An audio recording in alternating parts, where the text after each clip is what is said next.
Good afternoon, everyone. We're having a little reunion over here. Senator Jennings is back for a visit. Thank you all for coming to Senate Finance. Today's Tuesday, February 27th. Thank you all for attending and for your testimony that you're going to present today. The sponsors have all the time they need. All the witnesses have 2 minutes, and I ask that you respect that 2 minutes. I'm going to read the bill order. We're going to start out with Senate Bill number 1, is number 473.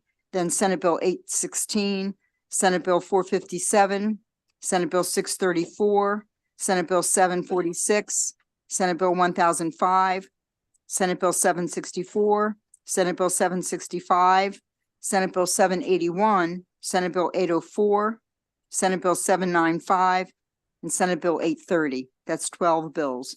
I want to welcome Delegate Madam Secretary Kelly Schultz. Thank you for being here today. I don't see you on the witness list, but if there's something you're going to testify on, we're happy to hear from you. Thank you for joining us. So Senate Bill 473, I think Brad Fallon from the governor's office is going to present. Is Brad here? Yep, there you are. Thanks, Brad. And then would you like to bring up your panel? I would love to. Could we add Secretary Schultz to the panel if she would? Sure. Caroline Lapierre, Troy Lamel Stovall, Brad Phillips, and Michael Huber, and Secretary Schultz.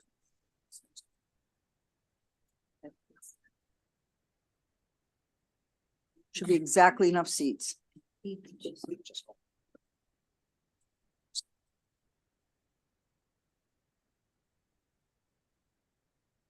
Well, thank you, Madam Chair, Madam Vice Chair, members of the committee. For the record, my name is Brad Fallon. I'm a Deputy Legislative Officer to Governor Moore, and I'm here in support of Senate Bill 473, the Pavel Lapierre Legacy of Innovation Act of 2024. Senate Bill 473 seeks to honor the life and legacy of Pavel Lapierre while creating new tools to further the vision of a vibrant and robust innovation ecosystem in the Baltimore region and across the state. I'm honored to be joined by Pavel's mother, Caroline, as well as others. I'll defer to others on the panel to speak to the vision and the legacy of Pavel and just introduce the nuts and bolts of the legislation to start us off. The bill seeks to create 2 new programs. First, the bill would establish the Pavel Lapierre Innovation Acceleration Grant Program at TEDCO, funded in the governor's proposed FY 2025 budget at $500,000 to provide early stage capital grants to student startup companies whose principal place of business is in the Baltimore metropolitan area. This is an idea that originated from Pavel herself, who knew well the impact of early stage grants, as her company, EcoMap, received a similar grant early on when they needed it the most.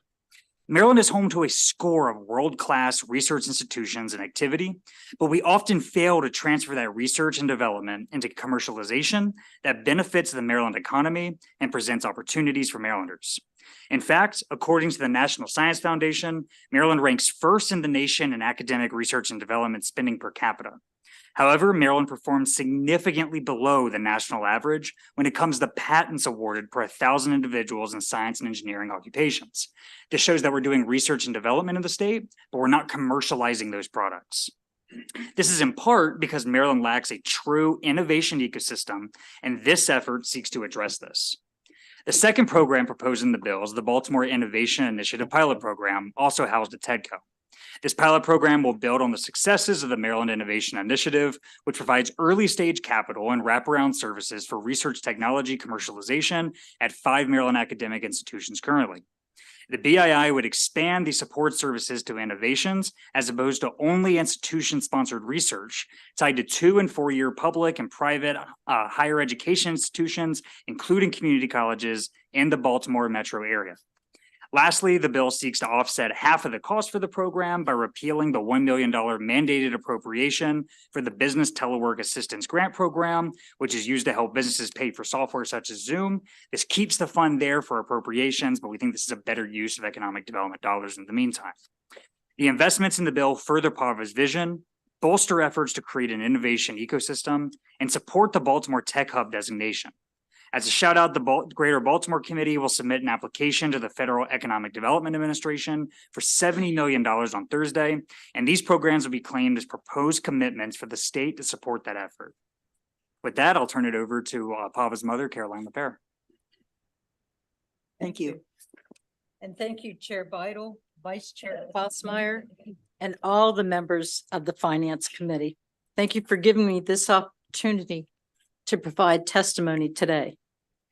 I can think of no other way to show our strong support of SB 473, the Pava-LaPere Legacy of Innovation Act. I like the sound of that.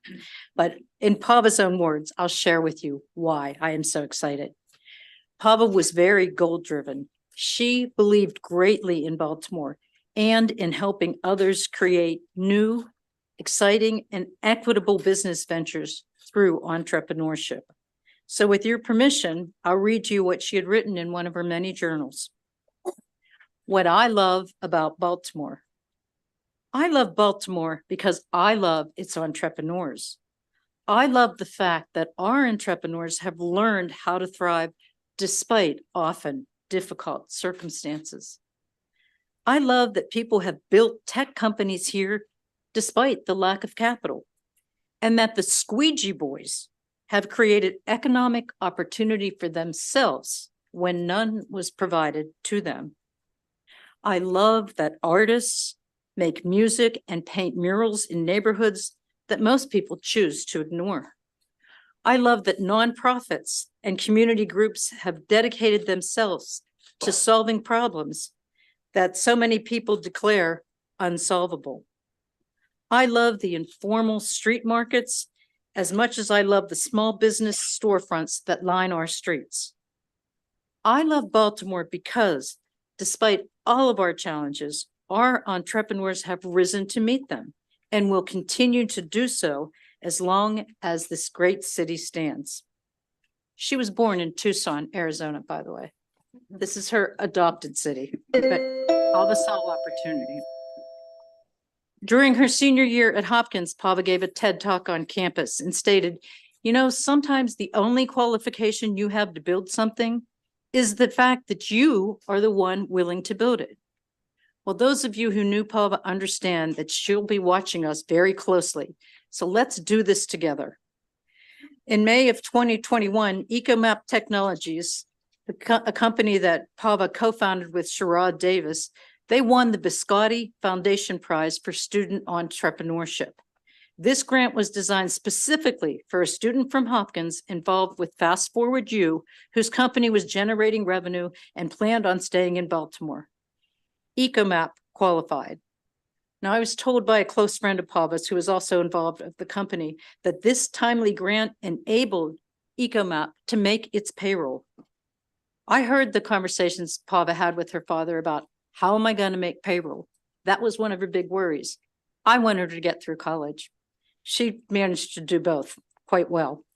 But that's a stumbling block that many entrepreneurs face when they can't meet payroll or have enough capital. So entrepreneurship has enough challenges. We're proud that our daughter had the courage and belief to keep that company going. She knew firsthand and therefore could preach that through partnerships, there are multiple possibilities. I have gratitude for the institutions and grants that were and are available. It's imperative that this sort of activity continue. So we leave it to you, honorable members of this community, the Maryland Senate, House of Delegates, Governor Moore, TEDCO, and the extended group of Maryland entrepreneurs to do what needs to be done. That's what all entrepreneurs do. Finish the hard work that Pava so wanted to see come to fruition in her beloved home state of Maryland. Thank you. Mrs. LaPere, thank you for your testimony. And I just want to say how sorry we are for your loss. And every testimony is favorable today. There's no one in opposition. So just, I'll share that with the panel, but thank you very much for being here today. Thank you. Good afternoon. My name is Troy Lamel Stovall. I serve as the CEO of TEDCO. Madam Chair, thank you, and all the committee members, thank you. I will be very, very brief. We stand in very clear support of this. This is very much a testament to what we already do at TEDCO, which is the identification of entrepreneurs, and the greatest source of entrepreneurial talent that we have is our students. And to be able to tap into student entrepreneurs at institutions, particularly our two-year institutions, which Mr. Phillips Hill will speak about, I think is a testament to what we're trying to do and in the spirit of Pava. And if I may, I got a chance to meet Pava on a number of occasions. She very much is everything her mother said, but I'm also, folks at TechCo and others know, I like the etymology, which is the history of words. And so when you look at the etymology of the word innovate, it means to make new or to alter. And if you look at the history of the word entrepreneur, it means to undertake. And that's very much describes PAVA, to undertake something that is new. And that's what this bill does for our student entrepreneurs here in the MSA, Baltimore MSA. But I would also say for the whole, all of this gives us a chance to find out how we can scale this for the rest of the state. So again, Madam Chair and members of the committee, TechCo and myself, we stand in full support of this bill and look forward to any questions you may have. Thank you. Brad? Thank you, Troy. And good afternoon, Chair Beidle, members of the Finance Committee. My name is Brad Phillips. I'm the Executive Director for the Maryland Association of Community Colleges. And we are here today. I'm proud to support this legislation. And hearing that there's no opposition, I will be brief. But we're very pleased to be a part of this legislation. Out of the 20 institutions that are able to participate in the Baltimore Metropolitan Statistical Area, 6 of those are community colleges, which are Anne Arundel, Community College of Baltimore County, Baltimore City Community College, Carroll Community College, Hartford, and Howard Community Colleges. And we are just pleased to be a part of this because we know equitable access to funding is important for all segments of higher education. And the Maryland's entrepreneurial ecosystem includes students from all over the area, including ours. Thank you very much. Thank you. Madam Secretary? Great. Thank you very much, Madam Chair and this wonderful committee. For the record, my name is Kelly Schultz and I'm CEO of the Maryland Tech Council. And likewise, I won't keep you knowing that there is no opposition, and thank you everyone for that. But I am very, very grateful for the governor to put this bill forward and his staff and PAVA's parents for being so interactive with this process. The idea of innovation in the state is critical to Maryland's growth and the revenue streams. All too often, we see revenues disappearing from the state because those wonderful innovators that are trained at our community colleges, our four-year universities, and start up in this ecosystem around Baltimore and other parts of the state, they end up leaving the state for other jurisdictions and another place for them to grow their business.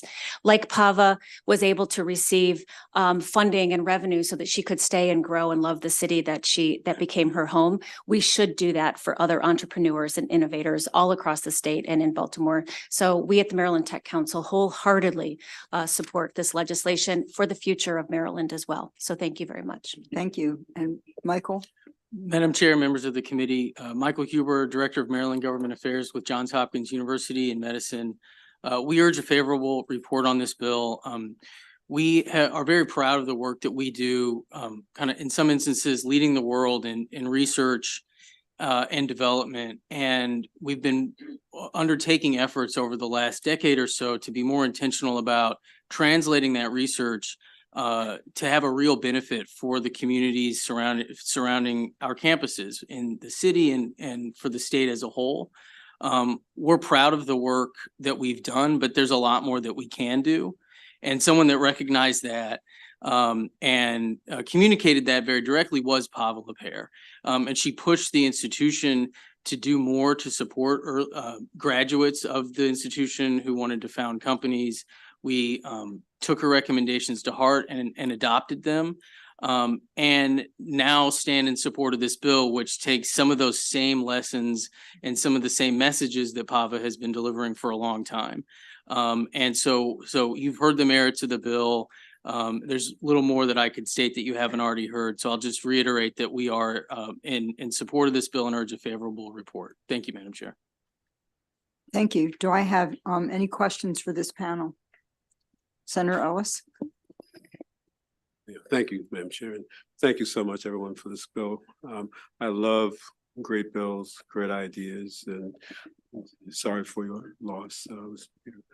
And as a senator representing Charles County, I want to bring great resources back to my county, also make sure they're included.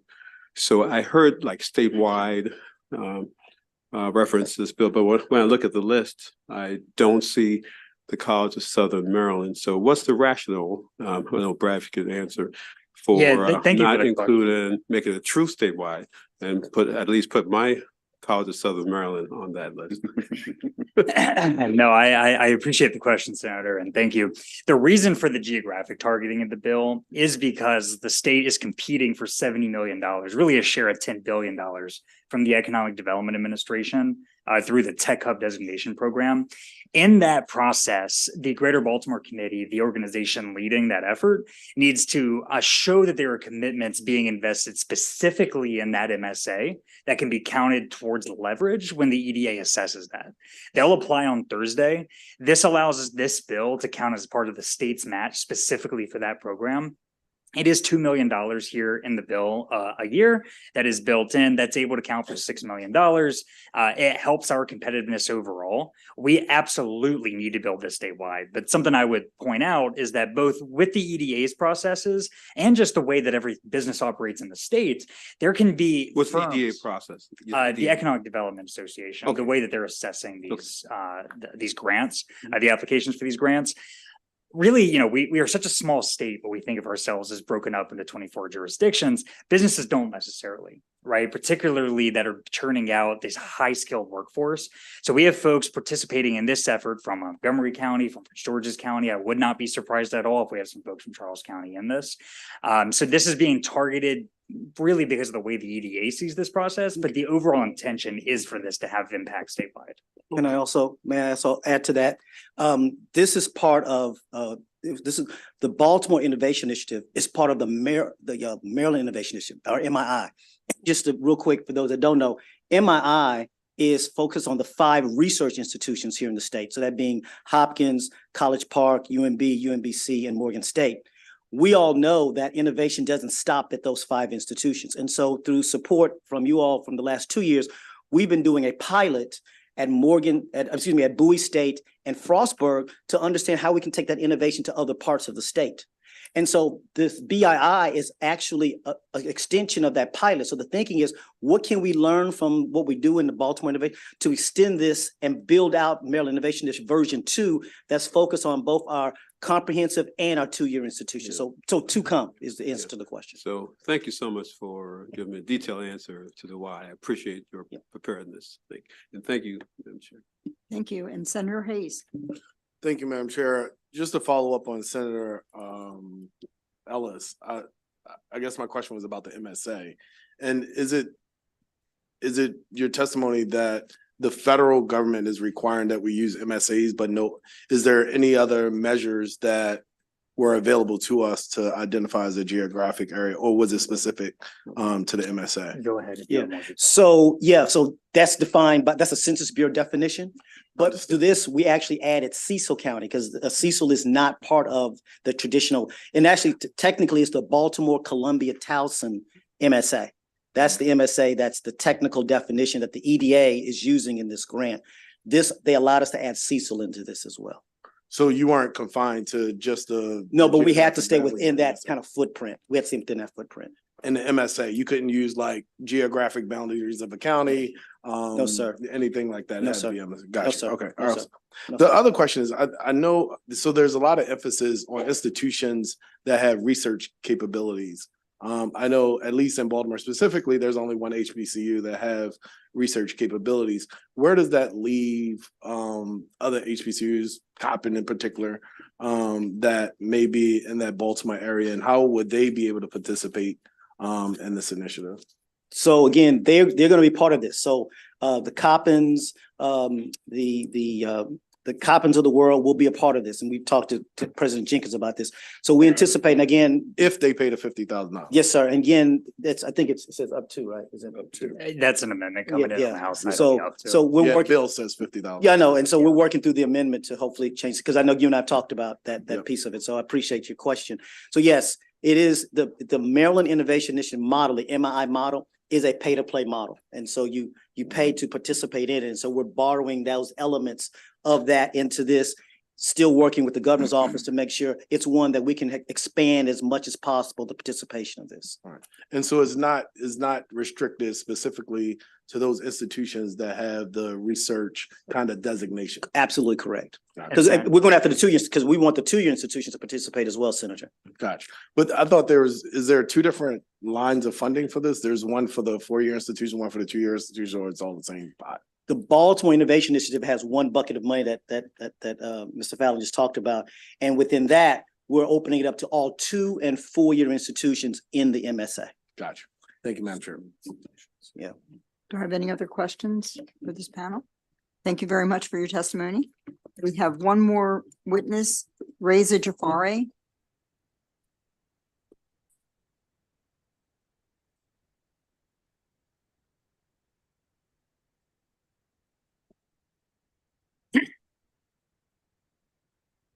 Good afternoon, Madam Chair, Vidal, Vice Chair Klausmeyer, members of the committee.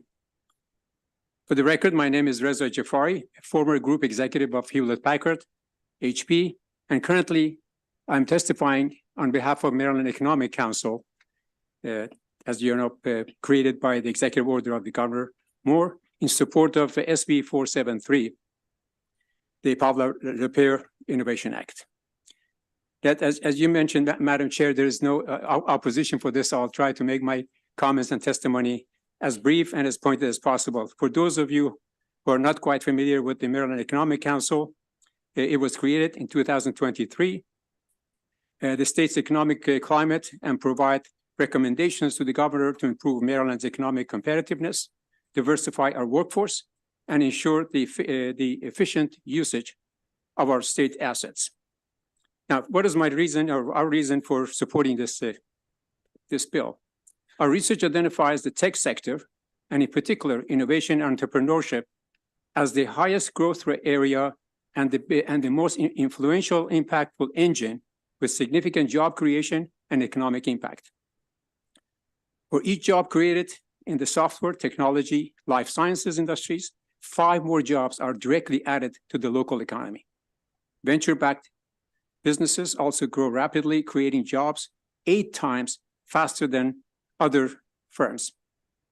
In summary, passing Senate Bill 473 will encourage tech innovation among students, foster tech startup growth, and strengthen Maryland's tech, engineering, and life sciences sector.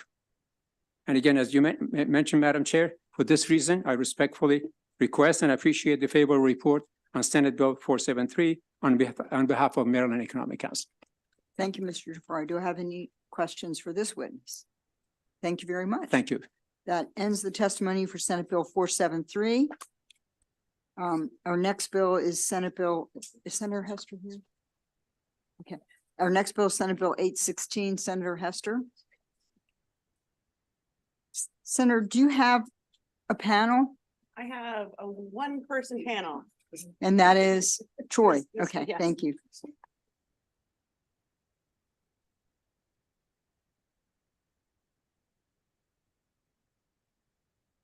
Thank you, Madam Chair, Madam Vice Chair, distinguished members of the committee. Katie Fry Hester, Senator Katie Fry Hester for the record. This will be a short and sweet bill. Last year, you guys did noble work when you passed Senate Bill 801, which established the Cyber Maryland program. The goal of the program is to serve as a hub, for multiple different cybersecurity workforce talent initiatives across the state. And we've been very successful this year. We've brought the board together. We've hired a consultant, and we're firing on all cylinders, as you'll hear from Troy shortly. But basically what this bill does is it fixes a couple of technical things that we've discovered in our first year. It transfers the management of the Cyber Maryland Fund from the Cyber Maryland Board to TEDCO. And this is in alignment with the other funds that TEDCO manages. It changes the funds use eligibility to cover administrative expenses, including staff, consultants, and other professional needs to implement, maintain, and administer the program. And finally, it allows TEDCO to award grants through the funds. So these adjustments make the administration of the Cyber Maryland program more consistent to the other programs that TEDCO has. There's also an amendment which you should have either in your system or by email. It reappropriates $250,000 for talent pipeline management within the Cyber Maryland Fund. This is a really important part of the program because the field is changing so quickly. The talent pipeline management research requires constant analysis and data crunching around the types of jobs that are out there and then matching the employers, with the students in the training programs. So with that, I will ask for your favorable report as amended on Senate Bill 816. Thank you. And we do have your amendment. Thank you. Troy? Good afternoon again. I think I'm going to get my frequent speaker points, that's a good or a bad thing. This is Troy Lamel Stovall. I'm CEO of TEDCO. Before I go on, I have to ask for a point. My two kids are here today. Zora and Langston are here today to see what their dad does for a living and pays for the college bills. We are saying very support. We actually want to thank Senator Hester for her support, her guidance, everything you do to keep this going. Look, this is one of the most important, all due respect to the other industries here in the state, and cyber touches everything. There is not an industry that cyber doesn't touch. And I think we sometimes think this is just about getting people's jobs at the national security or some jobs. This is about the Main Street baker or the Main Street cleaner who needs a well-trained cyber person to make sure their website works and they don't have any malicious software. And so what we're doing to make sure that we're thinking differently about the training, the pedagogy, increasing the funnel, increasing the diversity. So thinking about the supply side, but also the demand side, asking ourselves, working with corporations to ask them, how do they do differently about how they think about the hiring? So all those things we're doing, but in order to do that, we do need these tools, need these changes to this bill that allow us to manage and work through this with the resource you provided to us. So again, we stand in support of this and are open to any questions you may have. And thank you again for your support. Thank you. Do I have any questions for this panel? Thank you very much. Thank you, Madam Chair and Thank you. Committee. Thank you. We have one other person to testify. It looks like Altamont Wilkes. Do I have someone here by that name? Wilkes. All right. Well, that ends the hearing on Senate Bill 816.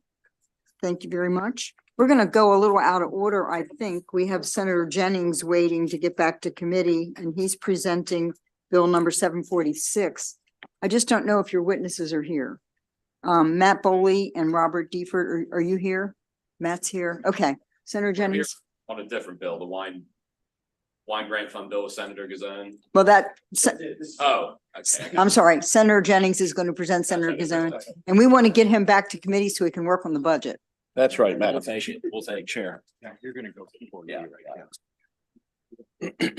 Thank you. It's great to be back in Finance Committee. I'm here for the record, Senator JB Jennings, on behalf of Senator Gazone presenting Senate Bill 746. He's tied up in committee, and I was here already listening to the previous bill since it was jointly assigned. Just a quick review. Back in 2022, we created the Winery and Vineyard Economic Development Grant. This is used to help establish wineries within the state. And with it, it came a timeline of when they had to fill out the grant and submit. The issue is there were some time constraints, and my panel can elaborate further that some of these individuals that were using this grant weren't able to get it done in time. A lot of it is, grape harvesting in the fall. And what this does, and you can see there is a letter of support from the Department of Commerce that basically pulls that timeline back and makes it easier for the users to apply for this grant. So I ask for a favorable consideration and turn it over to my panel should there be any questions. Thank you, Senator. Mr. Boley. Good afternoon, Madam Chair, Vice Chair, members of the committee. Matt Boley of RWL Law here on behalf of the Maryland Wineries Association in support of SB 746. I'll be brief that there was, as previously mentioned, a tax credit program that has sunsetted. This grant program is the replacement for that provides capital dollars to wineries and vineyards to help alleviate certain expenses. And it's a modest program that helps stimulate development and success of our wineries and vineyards, which boost jobs, agriculture, wine production, tourism, and tax revenues from resulting economic activity. This legislation makes minor technical changes having to do with how the grant process goes forth, when the applications are due, when the funds have to be dispersed. That's all, nothing further than that. And like previously mentioned, Department of Commerce has submitted a letter of support for these changes as well. I'll turn it over to Rob DeFord. Good afternoon, Madam Chair, members of the committee. My name is Rob DeFord. I am the president of Bordy Vineyards, Maryland's first winery, founded in 1945. And I'm testifying, no surprise, in support of this bill. It is obviously correcting prior legislation that I think is critical to our industry. And on behalf of the wineries of Maryland, which now number 100, I want to express gratitude to the legislators for passing the bill in 2022 and to Senator Gazone and Senator Jennings here on my left for supporting this change. The wine market is extremely competitive. Local, national, and global brands vie for consumers' attention. Maryland has the right soils and climate to make very high quality wines, and our industry is showing great promise. But to achieve this high standard of quality, huge capital investment is required in vineyards and winemaking equipment. And such things as barrels, tanks, tractors, vines, and yes, even technology cost a lot of money and are costing more every day. And so the support of this program is really critical to us. By providing this capital assistance, Maryland is making a good investment for the citizens of the state. Why? Because what the wineries provide is rural economic development, land preservation, historic preservation, tourism, and more. So I appreciate your attention today, and I hope you will vote favorably on this bill. Thank you very much. Thank you very much. Do I have any questions? So it's my understanding there's a fund, and so wineries can ask for reimbursement for capital expenses. And when the fund runs out, then that's the end of the program. That's correct. Yeah. Okay, thank you very much. Yeah, thank you. I'm pleased to hear we have 100 wineries in Maryland. It's We grown do, a lot in and 20 growing, years, so yeah. Yeah, to thank you. visit them all. It's very exciting. I see no other questions. That ends the hearing on Senate Bill 746. Thank you very much. Thank you, Senator Jennings.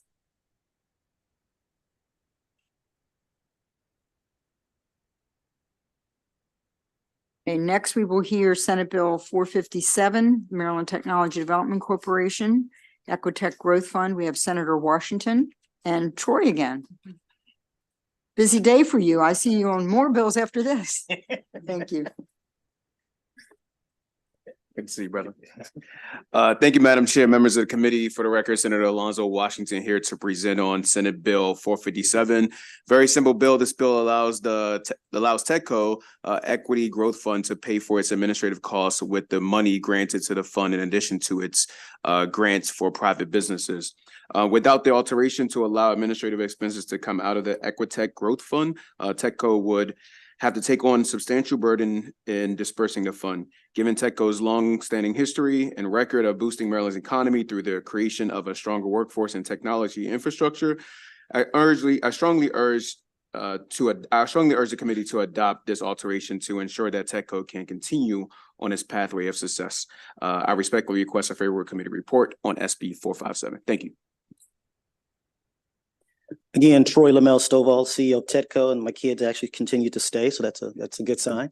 I don't know, I appreciate Senator Washington's talk about impact. I don't know if you saw this past week, we just put out a report done by the University of Baltimore that showed over these last 25 years, TechCo's had a $2.7 billion impact on the state of Maryland. And so we're very excited, and we actually will tell you, they've already told us at the University of Baltimore, those numbers are understated. And so we know we've had great impact. And so we also want to thank you for the Equitech Growth Fund. This in fiscal 25, and the governor will be $5 million. I should also let you know, it was talked about the Baltimore Tech MSA. We've committed that the funding that's required is going in on Tuesday.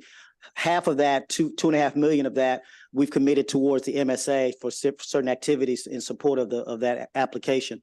And so, yes, as Senator Washington said, we're requesting this change to allow us to ensure that we have the right infrastructure to manage these funds going forward. So again, we appreciate the support, and again, open to any questions you may have. Thank you again. Do we have any questions for this panel? I see no questions. Ends the hearing on Senate Bill 457. Next, my vice chair will present Senate Bill 634.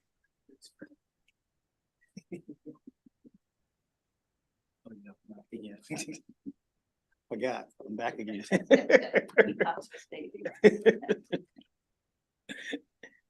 How you doing?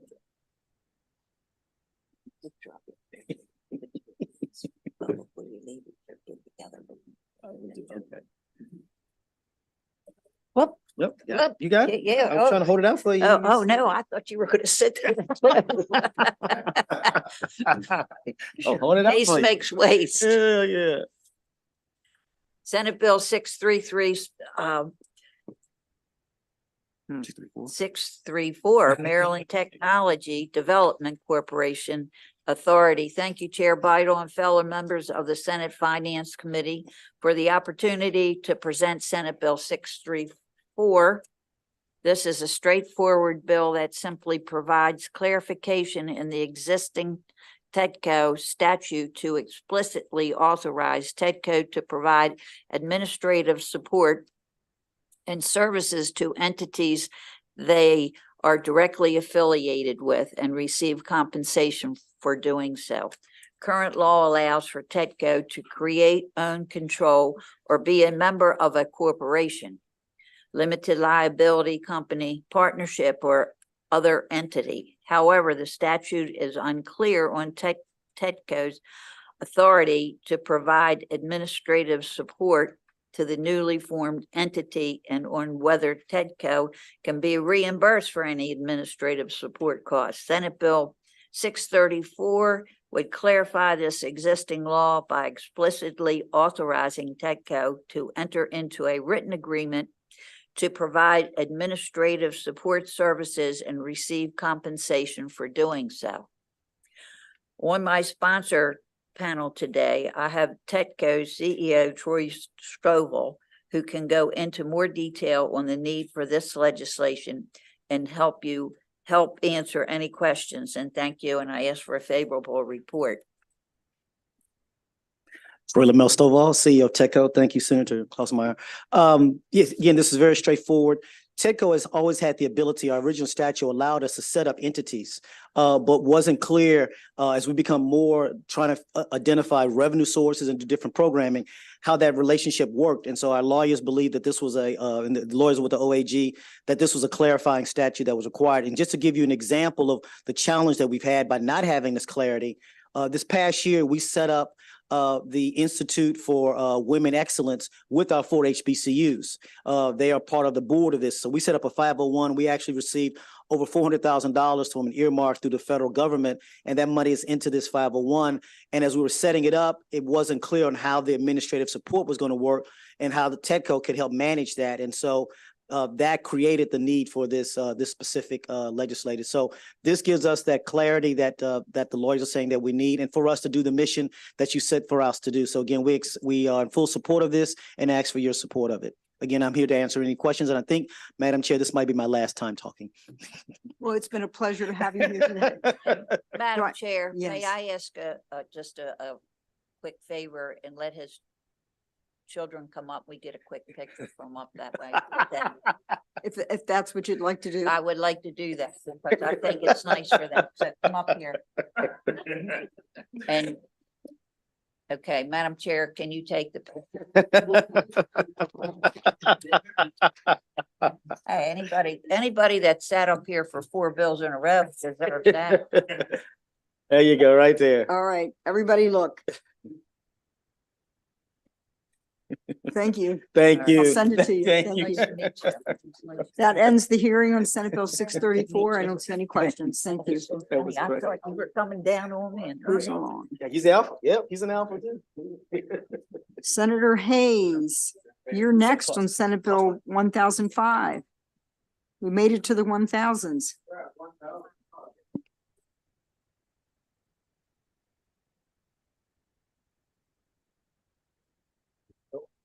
Oh, West North Avenue.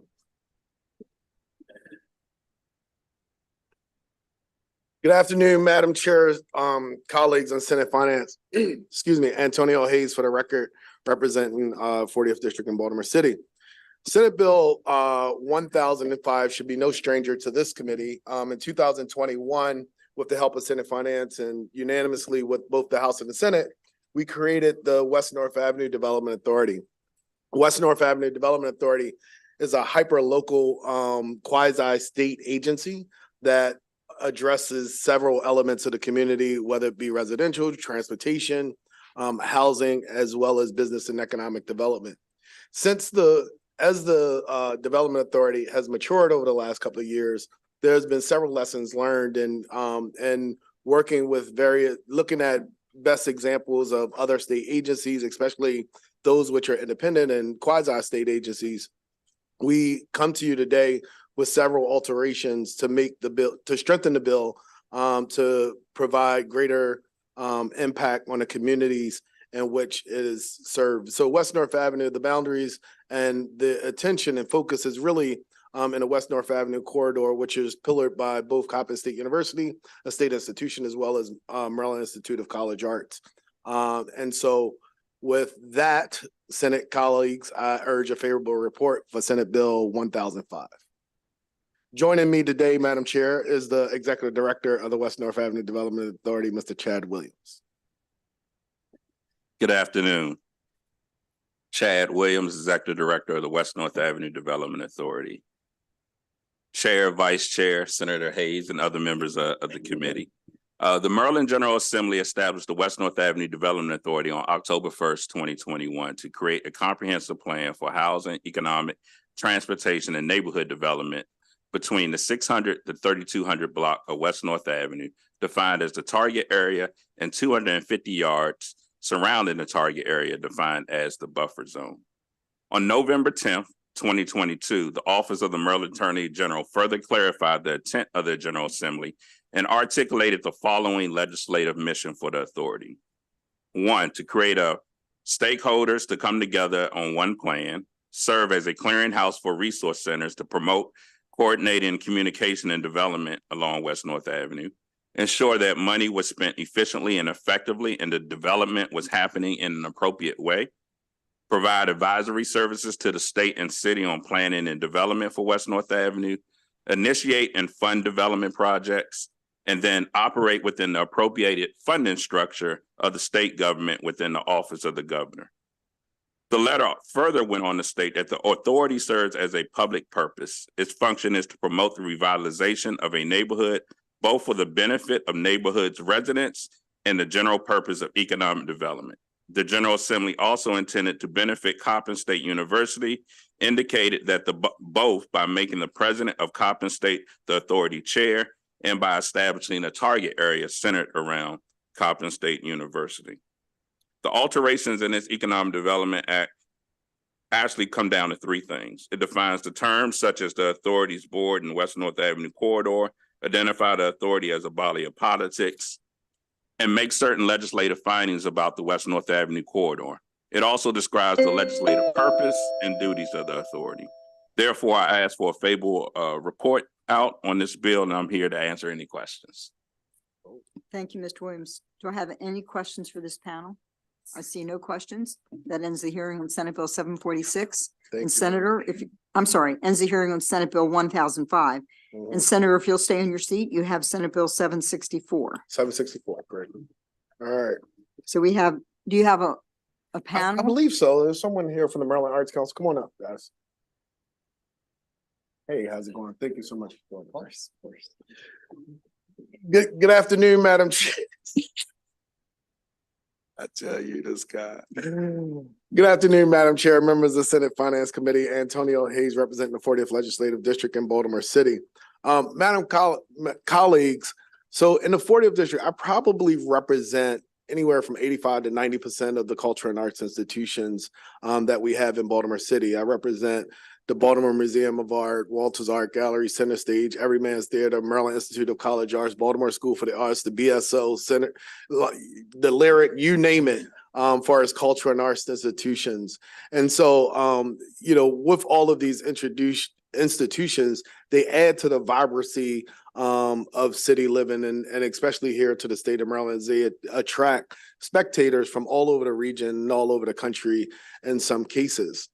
We also have a growing and vibrant local artist community that is emerging, which oftentimes don't have the resources to be sustainable and share their talents with, the rest of the community. And so one of the things that I had hoped to do with this piece of legislation is bring folks together, many of which are way more subject matter expert than myself, to talk about how could we use the traditional arts and cultural institutions to help support and lift up a lot of our local artists in the community. And so that's essentially what this work group does. It establishes an opportunity where we could bring, you know, folks together to think about ideas. Now, Madam Chair and colleagues, I will admit openly, I'm not an expert in this area, right? And so that's why I want to rely on the resources of this work group to help inform what it looks like for supporting our local artists.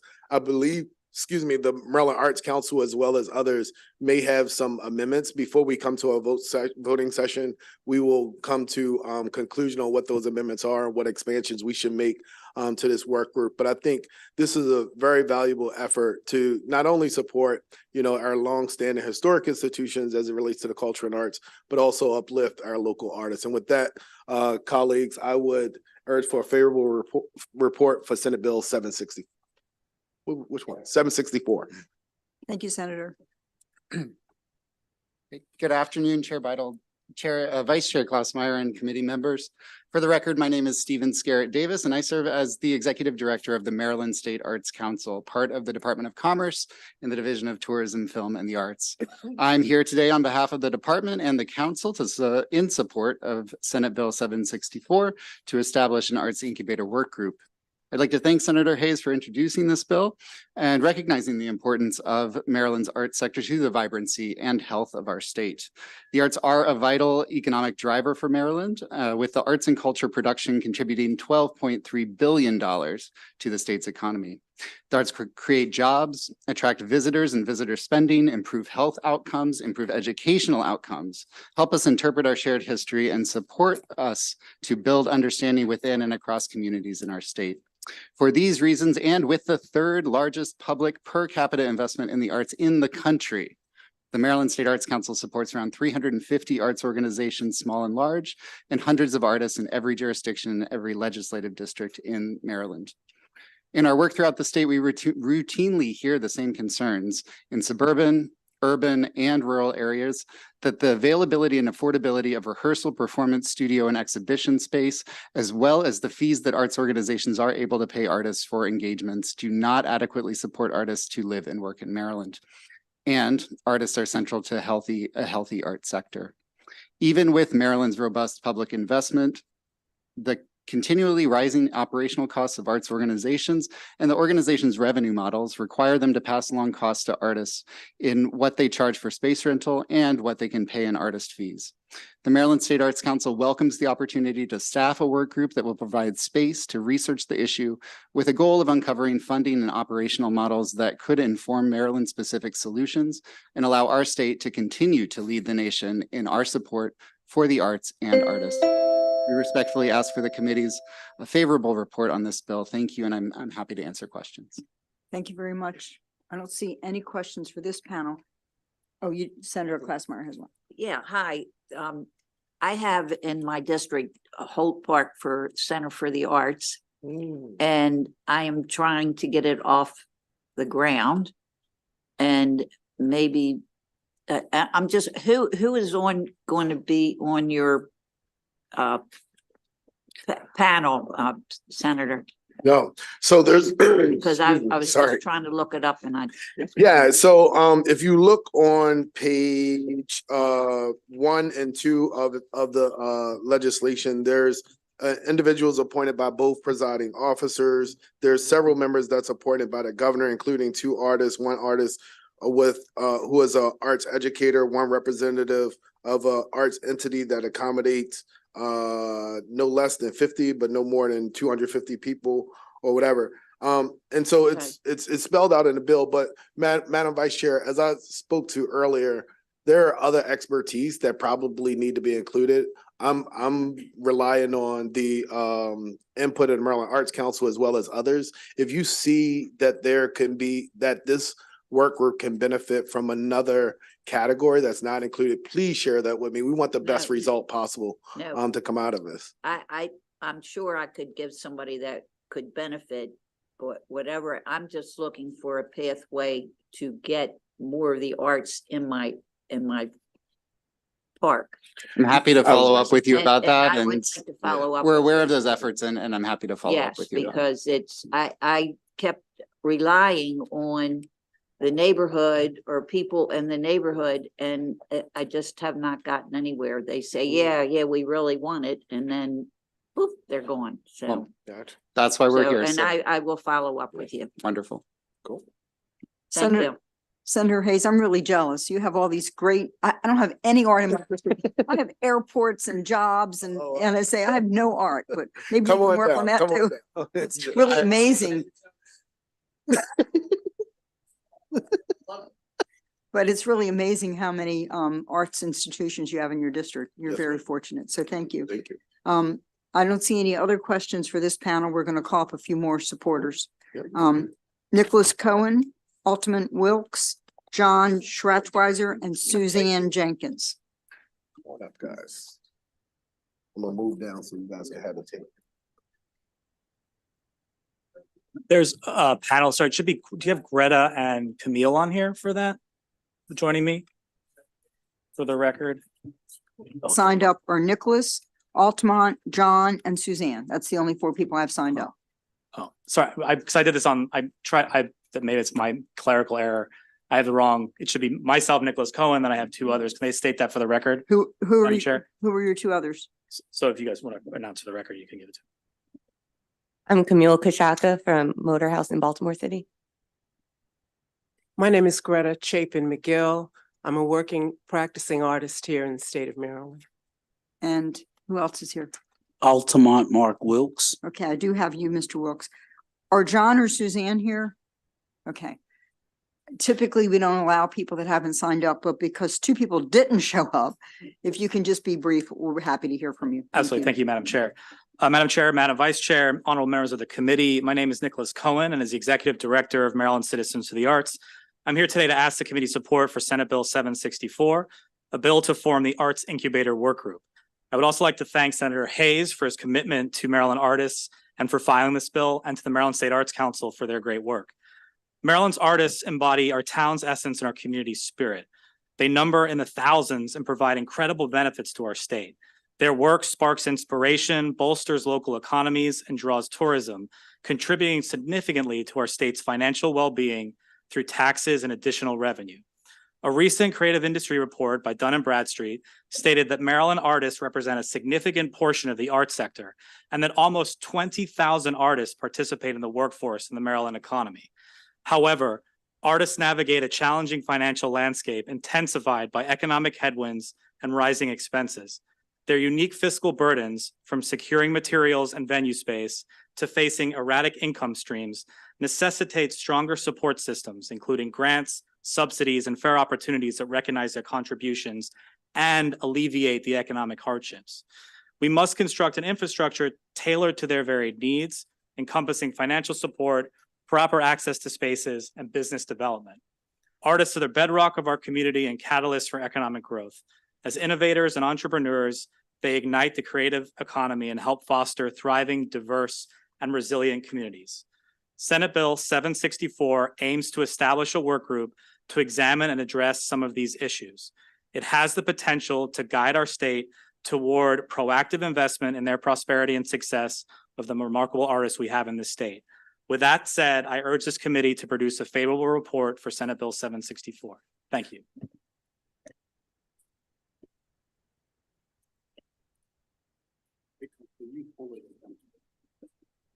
This is, Thank tell me you. your name. Next. My name is Greta Chapin McGill. I am a working and practicing artist, visual artist here in the state of Maryland. That means that I'm a painter. As a working artist in the state of Maryland, I strongly believe that it is crucial for the state government to support local artists. Art plays a vital role in our society, as it not only serves as a form of self-expression, but also stimulates creativity and innovation. It is essential for the state government to recognize and nurture the artistic talent present within its borders, particularly among students, high school, elementary school, and through college. Firstly, supporting local artists fosters economic growth. By investing in the arts, the state can create job opportunities for artists and contribute to the development of Maryland's creative economy. The arts generate revenue through various means, including art sales, performances, cultural tourism, property taxes, and consumer spending in all areas. When local artists thrive, they not only contribute financially, but also enhance Maryland's reputation as a thriving artistic hub. Art is a powerful tool reflecting the diversity of our society and bringing communities together. By supporting local artists, the state government ensures that artistic endeavors and unique perspectives are celebrated and shared with the wider community. This helps to create a sense of identity and pride in Maryland's diverse cultural heritage. Maryland has a rich cultural history with renowned artists and institutions that have greatly contributed to the national and international art scene. However, without support, this heritage can be lost or underappreciated. By recognizing and supporting local artists, you safeguard Maryland's artistic legacy for future generations, ensuring creativity continues to inspire and influence.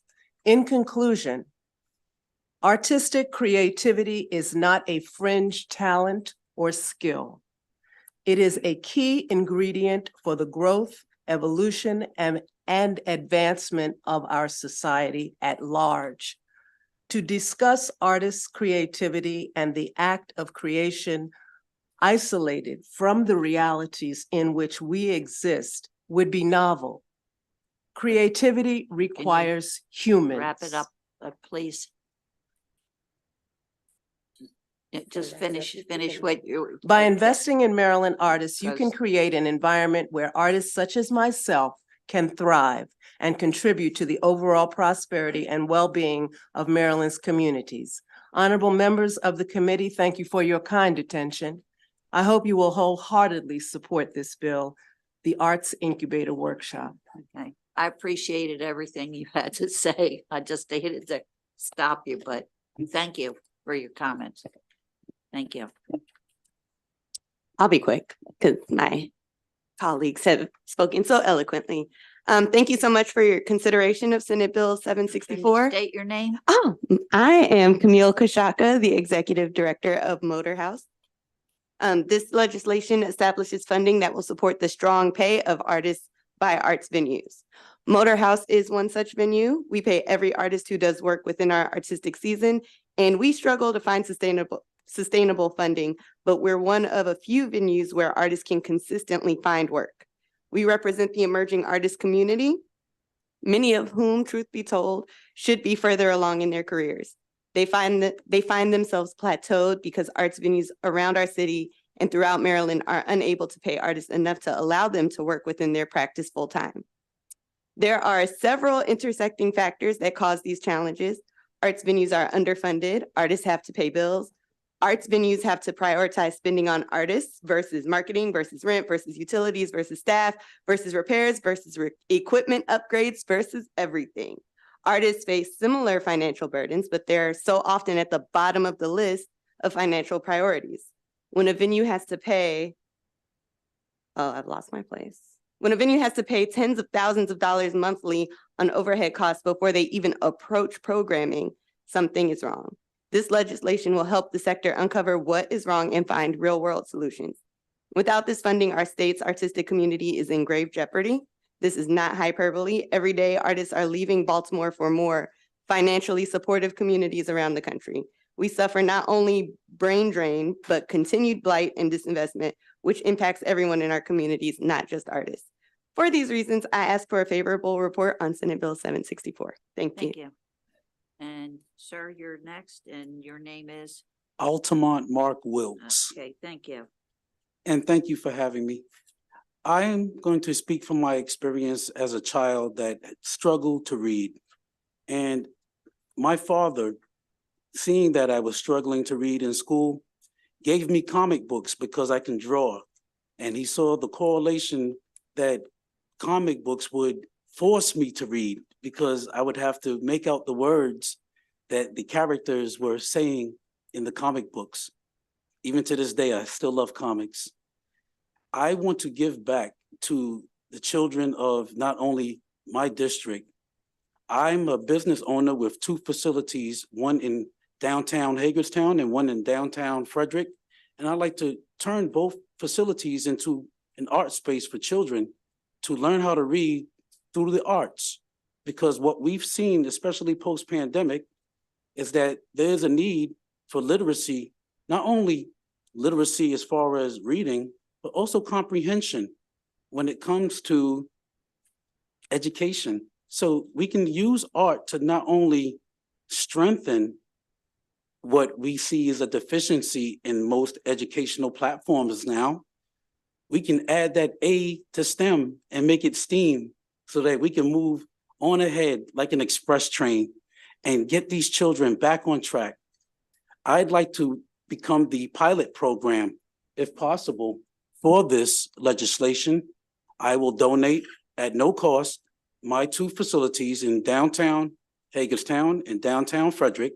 And I'm telling you, we can make some really good changes because there's children right now, especially children of returning citizens who like to express themselves, and they can only do so through art, like I did. Thank you. Thank you. I see Senator Washington has some questions.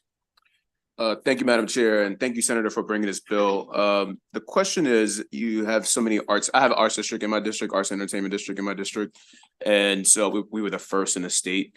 And so I wonder with so many, arts related activities that you have and resources there, is this already an arts and entertainment district, or it is an arts and entertainment district? Where I'm at, it is. Is it a state designated one? It The is. area for the area that we're trying to Yes. create? Okay, so it does have the businesses and everything. So this, because I know most of them have like also a CDC connected to them too. And so I wondered if this would be the component of that CDC that would help with these arts, or is this just a statewide? Well, I would think that any resources would help and be complementary, not only to state, but federal resources as well, because what we have now is a state of actual starving artists.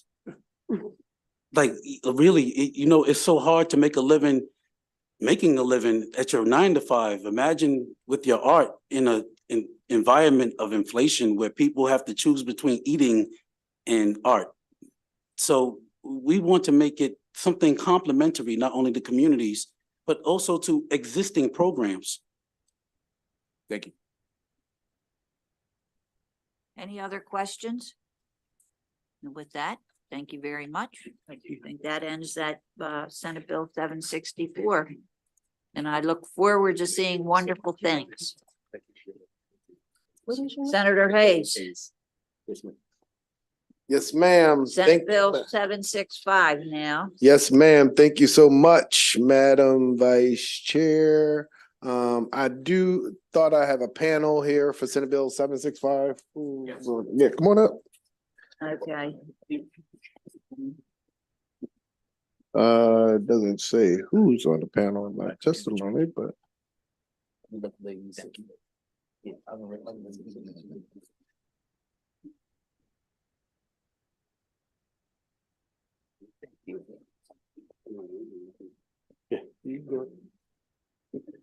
Just for the record, and so the vice chair know that each individual that's seated here is signed in.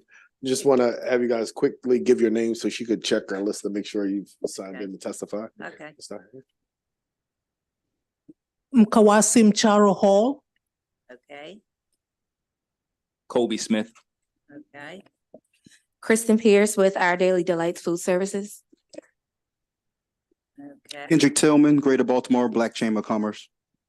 Peter Daniels, the IFA Group. Okay. You good, Madam Chair?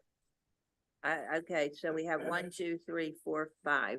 Is there room for one more person? No, but then we'll go to the next part of the group. Okay. Thank you, Madam Chair.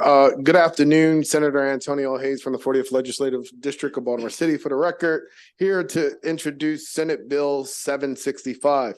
This bill should not be strange to this committee as we passed it unanimously last year with some small amendments. This bill, Senate Bill 765, centers around investment in hub zones and opportunity zones across Maryland. Through these diverse incubators, this cutting edge initiative sends resources to businesses in these zones along with the skills to thrive. Investing in minority owned businesses is not only a matter of social justice, but also economic opportunity. Black entrepreneurs often face systemic barriers in accessing capital, which can stifle innovation and limit growth opportunities for their business. This lack of investment and support hampers the overall economy by restricting the full potential of a segment that could drive substantial economic growth and innovation. A study of McKinsey and Company highlighted that closing the racial wealth gap could potentially add $1 trillion to $1.5 trillion in the U.S. economy by 2028. While this figure encompasses more than just business investment, it underscores the economic potential that could be unlocked by addressing systematic disparities.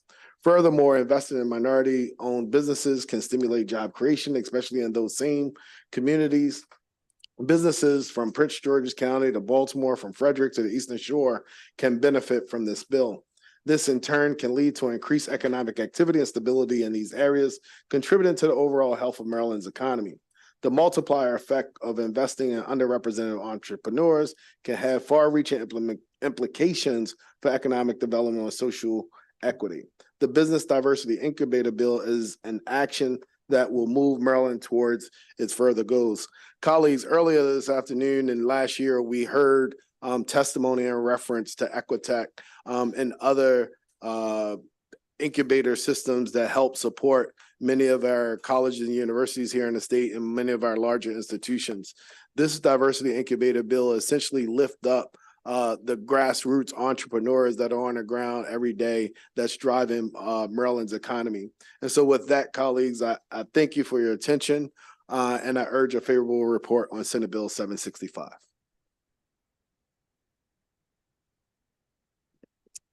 Thank you.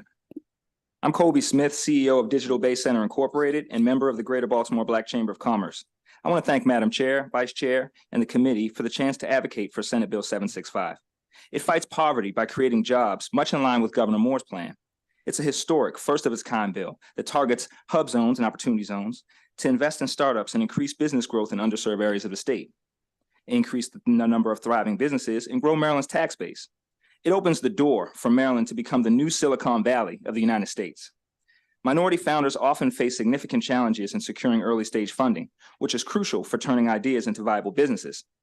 Data from the Kauffman Foundation finds that Black founders are 3 times more likely than white founders to have their growth negatively impacted by a lack of capital. A Crunchbase report in 2020 showed that Black and Latinx founders received only about 2.6% of the total VC funding in the US that year. CNBC reports in 2021, VCs pledged to make diversity a top priority, and Black founders saw historic year-over-year gains in securing VC funding. But by the end of 2022, adverse market conditions led to a 36% drop in VC dollars, but Black entrepreneurs saw a 45% decrease. In 2023, Black founders in the US got less than 0.5% of all venture dollars, about 661 million out of 136 billion, TechCrunch reports. This is the lowest in recent years. These data points reflect systemic challenges within the venture capital ecosystem. Senate Bill 765 is a legislative step in the right direction. I want to thank the governor's office, members of the Legislative Black Caucus, and champions of this bill, Senator Antonio Hayes and Delegate Melissa Wells, for their bold leadership and support. I ask the favorable report from the committee. Okay, thank you. Mr. Smith, McQuasi, Nakaro Hall. Did I get that right? Thank you for this opportunity. My name is Kawasim Charo. I have been a Maryland resident for 20 years, long enough to say that this state has raised me. More heartfelt, the city of Baltimore has given me a home where it is often said, one least expects to find dreams and new beginnings. This bill is about giving same solid hope to a generation that is constantly fearful of its future. I run a small studio business in Baltimore where we train others in the art of production and storytelling. It's a business I understand pretty well. Having been a performing arts professor, a writer, director, and a documentarist for quite a number of years. Combine this with my current work as a language and cultures professor, and you understand the passion I have for building businesses that arise from the soul of the community. Those who live in a community are best placed to develop businesses that lift that community in the most affirmative way. At some point, surely, we must invest sufficiently in building the small businesses we so often ignore and allow communities to shape the neighborhoods of their dreams. Let's dare to incubate the entrepreneurial efforts of so many so that a chain of success can be multiplied. I have seen what most young people are afraid of: irrelevance, being forgotten, ignored. They're seeking to find their footing in a world that tells them, go line up for a job, while it offers very little towards incubating their dreams. We need to help shape and shift this reality. So I ask you to please find this bill in your favor. Thank you. Okay, thank you very much. Next is Kendrick Tillman. Madam Vice Chair, members of the committee, we just want to thank you for allowing me to be here this afternoon. I'm Kendrick Tillman, president of the Greater Baltimore Black Chamber of Commerce. We have over 200 businesses, and actually being able to reach out to them about their challenges, the number one challenge is always access to capital. And so we want to make sure that our state is investing in our small businesses, because we know that of course brings tax revenue back to our state. And as we all say, when small businesses do better, Maryland does better. And we at the Greater Baltimore Black Chamber of Commerce represents Baltimore City, Baltimore County, Anne Arundel County, Howard County, and Harford County, and having constituents in all throughout the state, and really finding out what could help them. It's always resources that are financial as well as educational. And so having the state invest in a diversity incubator bill will allow us to create resources as well as supply resources to our small businesses so they could actually scale and get to the next level. We did a survey across the country and found that only 2% of small businesses have more than one employee. And so this investment helps us to be able to help small businesses scale past that one employee so that we can increase our tax revenue here in the state of Maryland. Thank you. We ask for a favorable report for Senate Bill 765. Thank you, Mr. Tillman. Peter Daniels. Yes. Good afternoon, Finance Committee. My name is Peter Daniels. I am the owner of the IFA Group, where we actually support small businesses in terms of helping sellers transition. During that process, we have learned that the majority of small businesses that are here in Maryland, quite a bit of them are being transitioned out. We think this is a great opportunity to allow us to be able to get new entrepreneurial spirit within the state of Maryland, to actually help employees, teach them how to run businesses, successful business. And as Tillman said, it helps with the tax base within the state of Maryland. We also know that one of the quickest way to wealth is to own in your own business, similar to what the chairman had, where she had her own insurance company and actually sold it not too long ago. It's the same opportunity that we'd like to give to entrepreneurs here in Baltimore. I hopefully that you will support this bill. Thank you very much and have a good day. Okay, thank you, Mr. Daniels. And now we have Kristen Pierce. Thank you. Hello, esteemed Vice Chair and members of the Committee for the Senate Finance. It is my honor to affirm that I am in support of Senate Bill 0765 and House Bill 1490 with a written and verbal yes with both. I'm excited to say that due to the advocacy of the people in our community, Kobe Smith with the Digital Bay Center Incubator Program, Senator Antonio Hayes, and Delegate Melissa Wells, strides have been made. Today, we make history in trying to do so on a greater scale.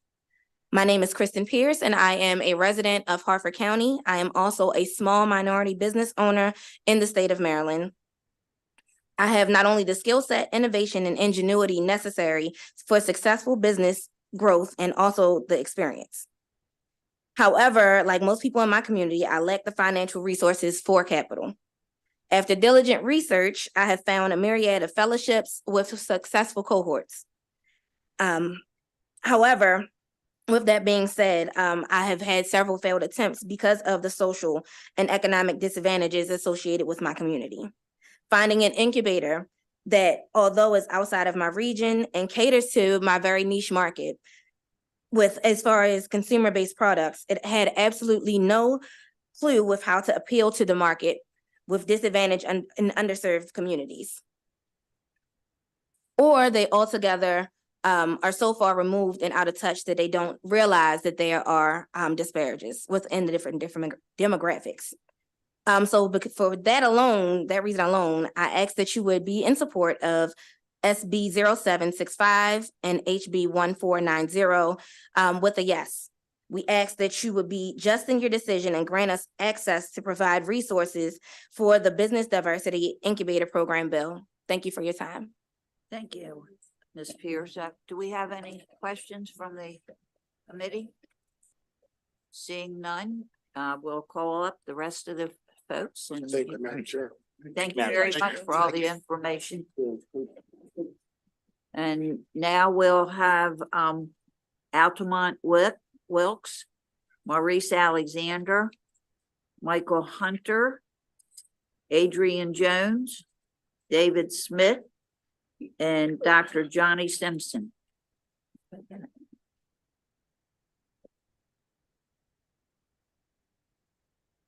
And we'll begin with Altamont. Thank you. Altamont Mark Wilkes. I'm a business owner from Hagerstown and Frederick, Maryland. This legislation is sorely needed right now. I can tell you firsthand, not only just from lived experience, I am a returning citizen. I've been home 5 years, and in that time, I've built up not only a business for myself, but for like situated returning citizens, those who have entrepreneurial endeavors, yet cannot access much needed resources. And those resources are not only financial, but financial literacy and how to not only start a business, but how to maintain one. This legislation will not only allow for the access to much needed economic resources, but it will have a very, very noticeable impact upon the public safety of these neighborhoods. Because from what I've experienced, commerce crushes crime. I have been very active in teaching indigenous entrepreneurs, for lack of a better word, drug dealers, to change the product, to go from cocaine to Coca-Cola, to go from Percocets to Pepsi, because it shows in the example and template that I've already rolled out with the help of my community, my family, and with government resources. So this legislation will have a definite impact in the lives of those who sorely need it, those disadvantaged entrepreneurs and those on the margin who aren't so disadvantaged. Well, it'll work for everybody, the whole community. Thank you, Mr. Wilkes. And before I go any further, is Adrian Jones here? Oh, okay, that's Adrian. Okay. Maurice Alexander. Good afternoon, Madam Vice Chair and members of the Finance Committee. My name is Maurice Alexander, founder of the Oshun Talent Agency and a member of District 40, and I'm in support of Senate Bill 765. With this bill, it will allocate resources to business incubators throughout impoverished neighborhoods in Maryland, which will help stimulate Maryland's economy. In short, saying yes to Senate Bill 765 is saying yes to opportunity. It's saying yes to new beginnings. It's saying yes to dreams being realized, and it's saying yes to a better Maryland. I thank you for your time, and you have a great day. Thank you. Michael Hunter.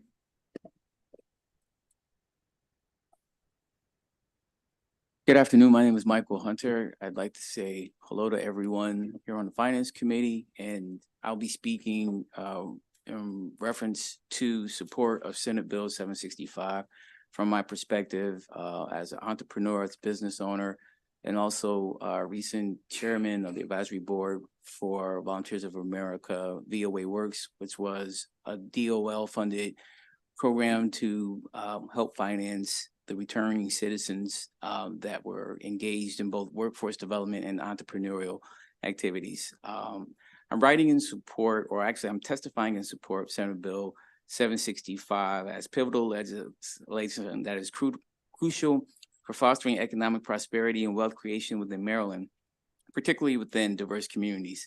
It stands as a landmark initiative poised to enhance accessibility, equity, competitiveness, and adherence to contemporary enterprise standards and practices in our state.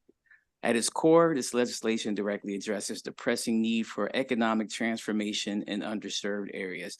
This is in addition to a lot of the gains that have come from a lot of the other programs that are in place, but specifically focusing on diverse communities by instituting the Business Diversity Incubator Program.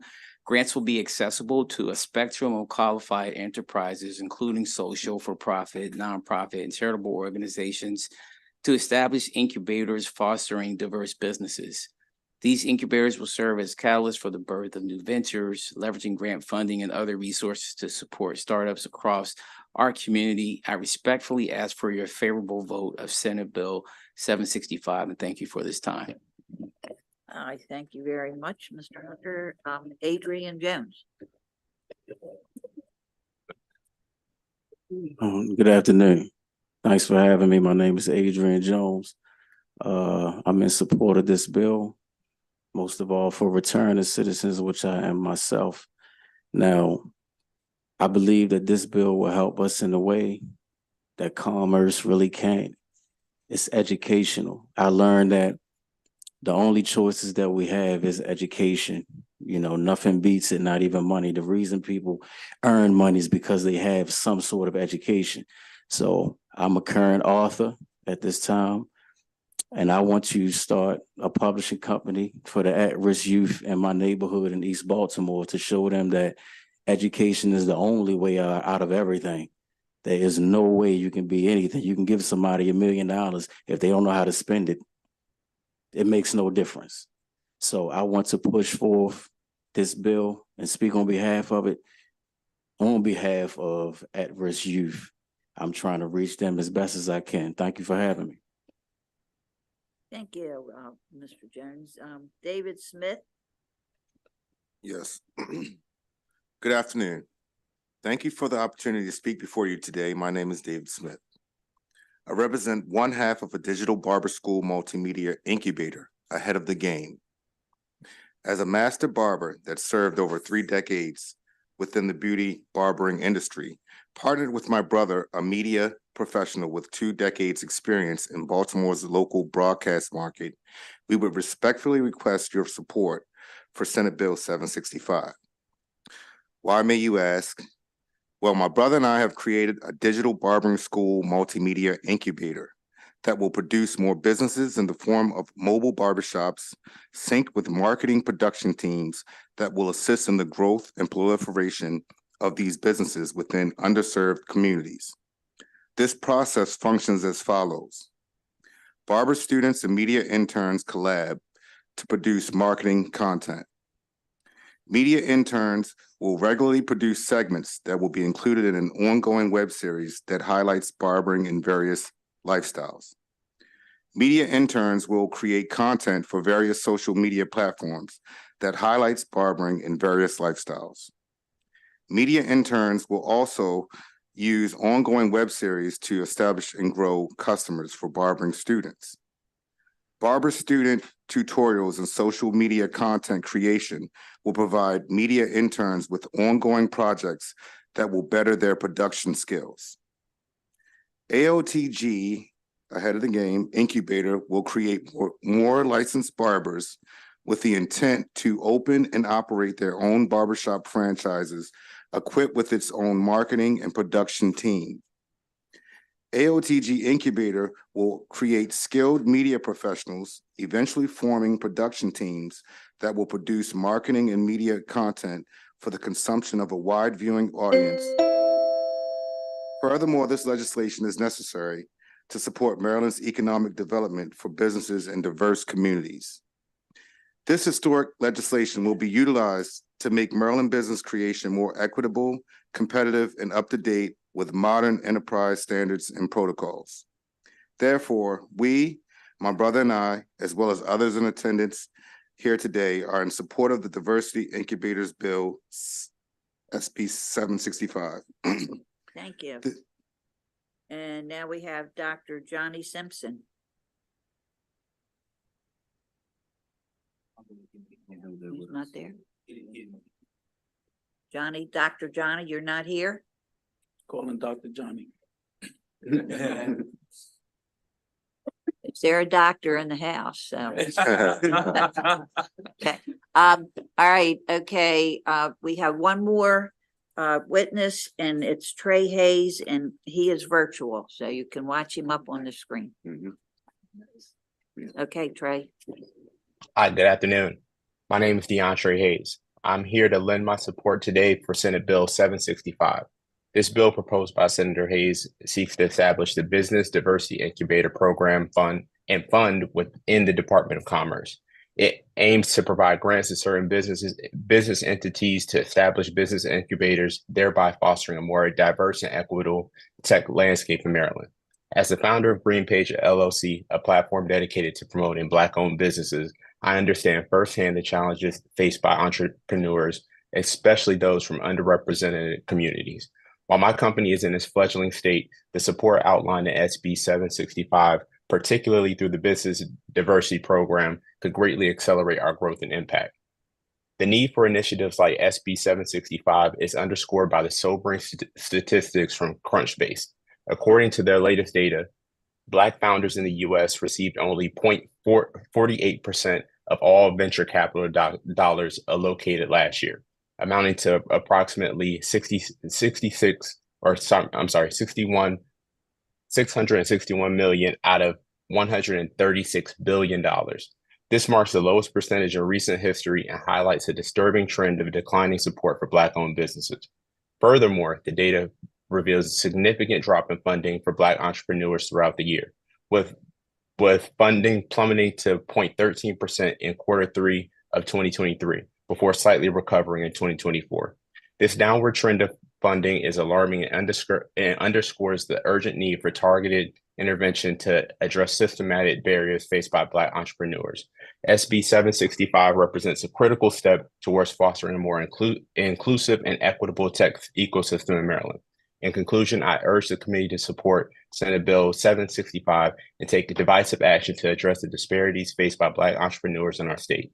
Together, we can create opportunities for all aspiring entrepreneurs to thrive and contribute to our economy here in Maryland. Thank you for your consideration. Okay, thank you, Trey. Are there any questions from the committee? Okay, Senator Hayes. Madam Chair, I'll be brief. Thank you so much for the opportunity. I just want to thank everyone who came down here and testified on behalf of this bill.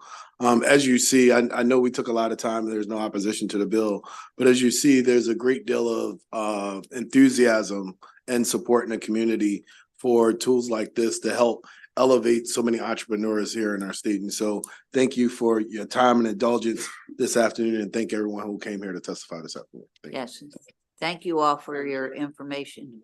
Wait a minute, Senator Ellis. Yeah, okay. Thank you, Madam Vice Chair. And thank you so much for the testimony. What's your name, sir, that you? Altamont Mark Wilkes. Mark Wilkes. Yes. So when you mentioned the list of businesses that individuals can go into, you forgot one very important one. We can also go into the cannabis business. So from selling weed to selling cannabis is now legal, so. Is that a question or not? So, Sir, can I say something? So what do you think about that? Is that? What I think is, and please just hear me. Yes. Cannabis in this state was just legalized maybe 8 months ago. And in the first month, we saw that reports were that it was $84 million that were made legally, where just prior to that legalization, those totals were being made anyway by indigenous entrepreneurs, drug dealers. Hear me, please. Because what the state doesn't realize is that it did something very crucial and needed, yet it did not put in a replacement for what it took away from these neighborhoods. And that natural resource was a resource for a lot of individuals who built up the cannabis industry. And for us to allow these big pharma, big tobacco-backed companies to come in now and basically buy what people like myself did time for, okay? I did 20 years in prison. When I came home, it didn't make sense to me that I saw a dispensary because I went to prison for what they're doing now. And you took away not only a valuable resource, this is why your crime is spiking now. I am campaigning for Congress for the 6th District of Maryland. I don't think we can go into that. Pardon me. So no. No, I'm not campaigning now. I'm not campaigning now. I'm just saying that I took this step for a reason because I saw that individuals like myself were screaming out for help. And this is why, especially Black males, are by and large right now so disaffected with the political process that it's ridiculous because they saw an industry that they were getting locked up for. Could I just say something really quick? Yes. Well, wait a minute. You say whatever you have to say and then you No, wrap it up. Yeah, okay? I just want to wrap it tell up. that I don't want to Okay. get in trouble with the committee, so I think you should wrap it up. This is why the legislation is important. I just wanted to hear your view because it's important to hear all views. So I took the risk of asking the question, but I don't want to go far out on a limb. So I want to say thank you so thank you. much. And thank you for your patience, Madam Yeah, Vice and- Chair. Thank you. And I didn't mean to be, Might want to go out in the hall and talk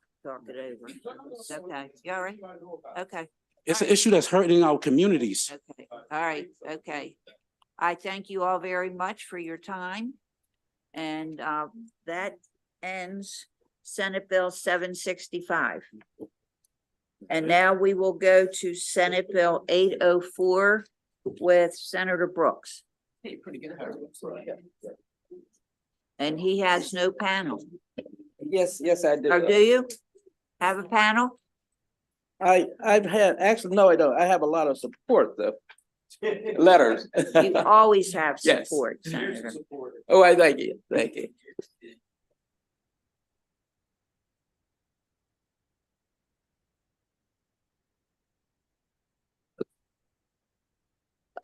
Madam Vice Chair Klausmeyer and members of this awesome Finance Committee, thank you for the opportunity to testify before you on SB 804. That's the Northwest Baltimore County Sports Tourism Facility Feasibility Study. For the record, I'm Senator Ben Brooks, representing the 10th Legislative District in Baltimore County. The purpose of this bill is to require the Maryland Stadium Authority to conduct a feasibility study for a state-of-the-art sports tourism facility at the Reisterstown Regional Park in Northwest Baltimore County. Specifically, the Stadium Authority will identify the infrastructure needs for the enhancement of the current facility at the Reisterstown Sportsplex, like their ice hockey rink, their indoor soccer field, and their outdoor playing fields. Moreover, the authority will also study the potential construction of open space and parks around the facility and finding funding resources and identify the facility's impact on local employment and tax revenues. A revamped sports tourism facility in the northwestern Baltimore County would have an immense impact on the community's character and revitalization. According to Sports ETA in 2022, sports tourism was a $39.8 $7 billion impact industry with an expected growth to 77.5 billion by 2026. Baltimore County has an opportunity to capture a share of this growing market. The strategic location of the proposed facility with access to 3 state highways and encompassing 79.5 acres of county land positions Baltimore County to become a premier destination for sports tourism, health, wellness, and social interaction. Additionally, a 2017 economic impact study by Lancaster County showed that the Spooky Nook Sports Facility generated 87.1 million in economic impact and added 1,346 jobs, as well as 28.4 million in labor income. I can envision similar, if not greater, potentials for Baltimore County if we allow this proposed facility to be studied.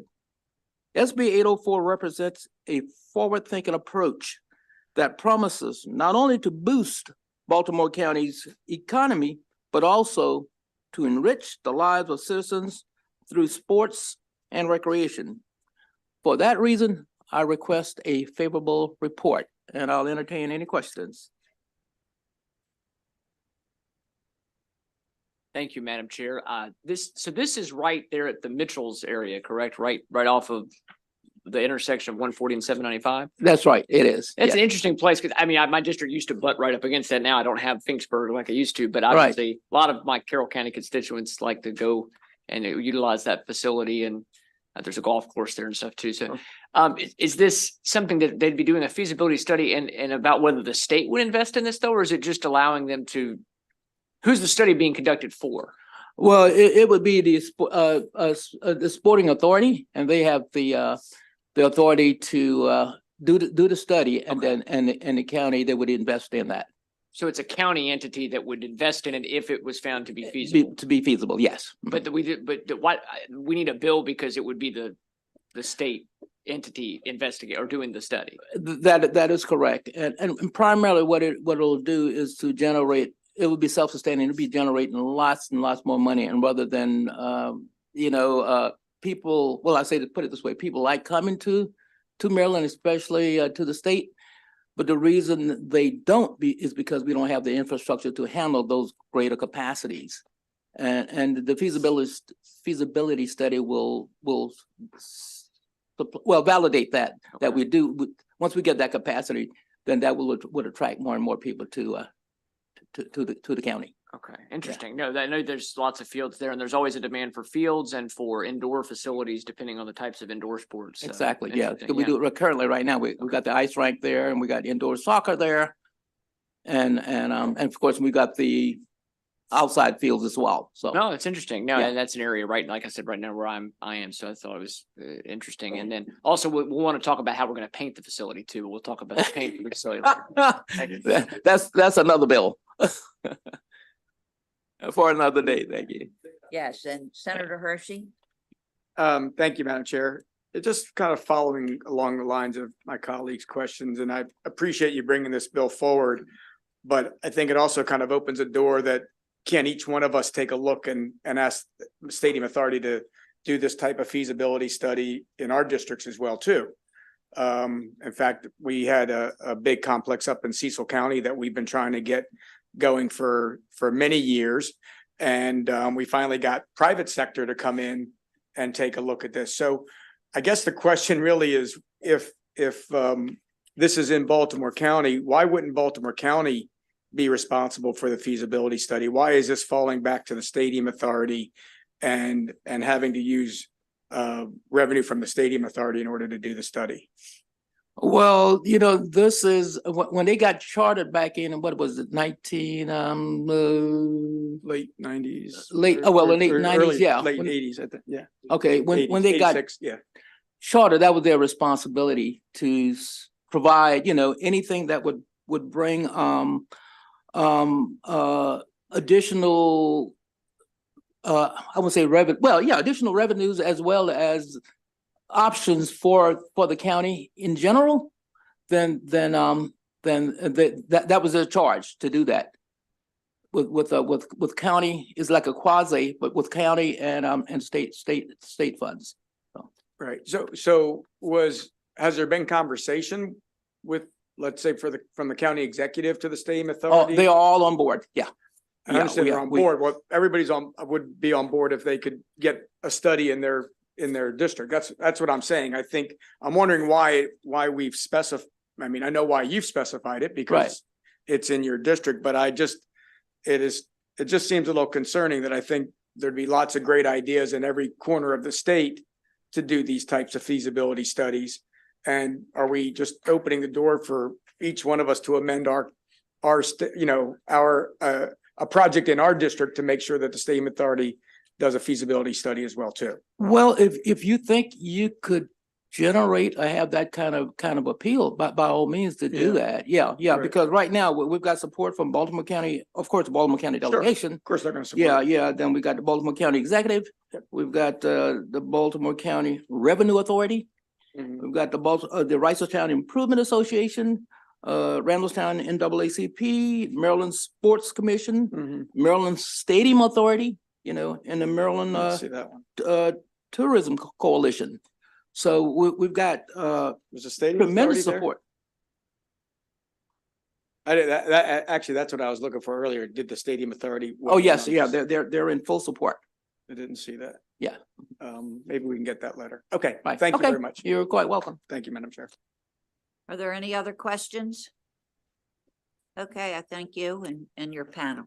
Thank you. Thank you, Madam Vice Chair. Thanks. And now we have Noah Gentry in pinch hitting for Senator James.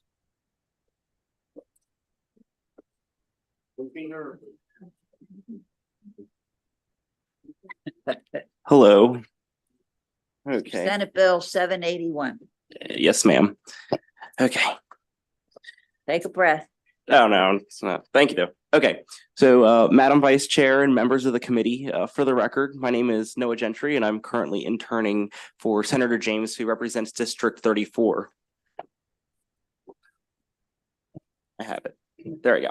Okay. So this is a very simple bill that originated from a recent request of the RAMP MD organization, which currently stands for the Regional Additive Manufacturing Partnership of Maryland.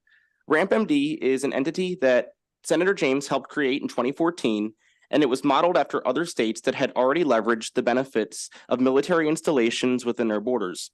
Thus, RAMP MD has allowed for technology transfer from Aberdeen Proving Ground to local businesses to create in-demand skills training and jobs in Harford County and across the region. RAMP MD would like to replace the word additive in their name with advanced to more accurately describe the scope of the work that they seek to do.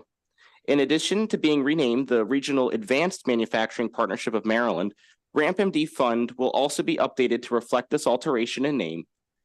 Furthermore, the bill makes similar changes to the purposes, membership, and duties of RAMP MD to incorporate advanced manufacturing instead of solely additive manufacturing. I and Senator James urge a favorable report for Senate Bill 781. And if you have any questions, I might be able to answer. I did a little research. Okay, thank you. Perfect. Thank you. Did a nice job. Oh, thanks.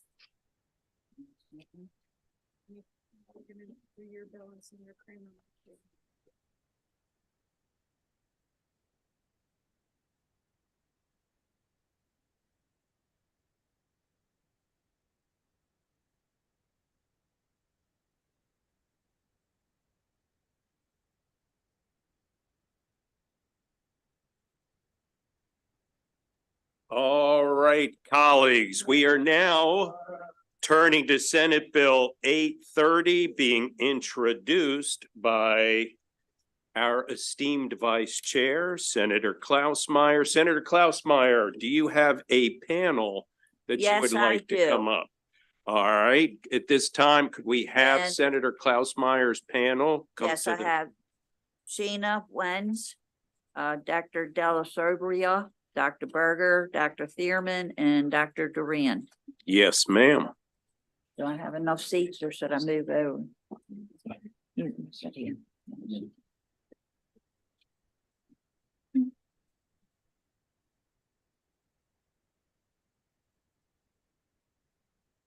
Good afternoon.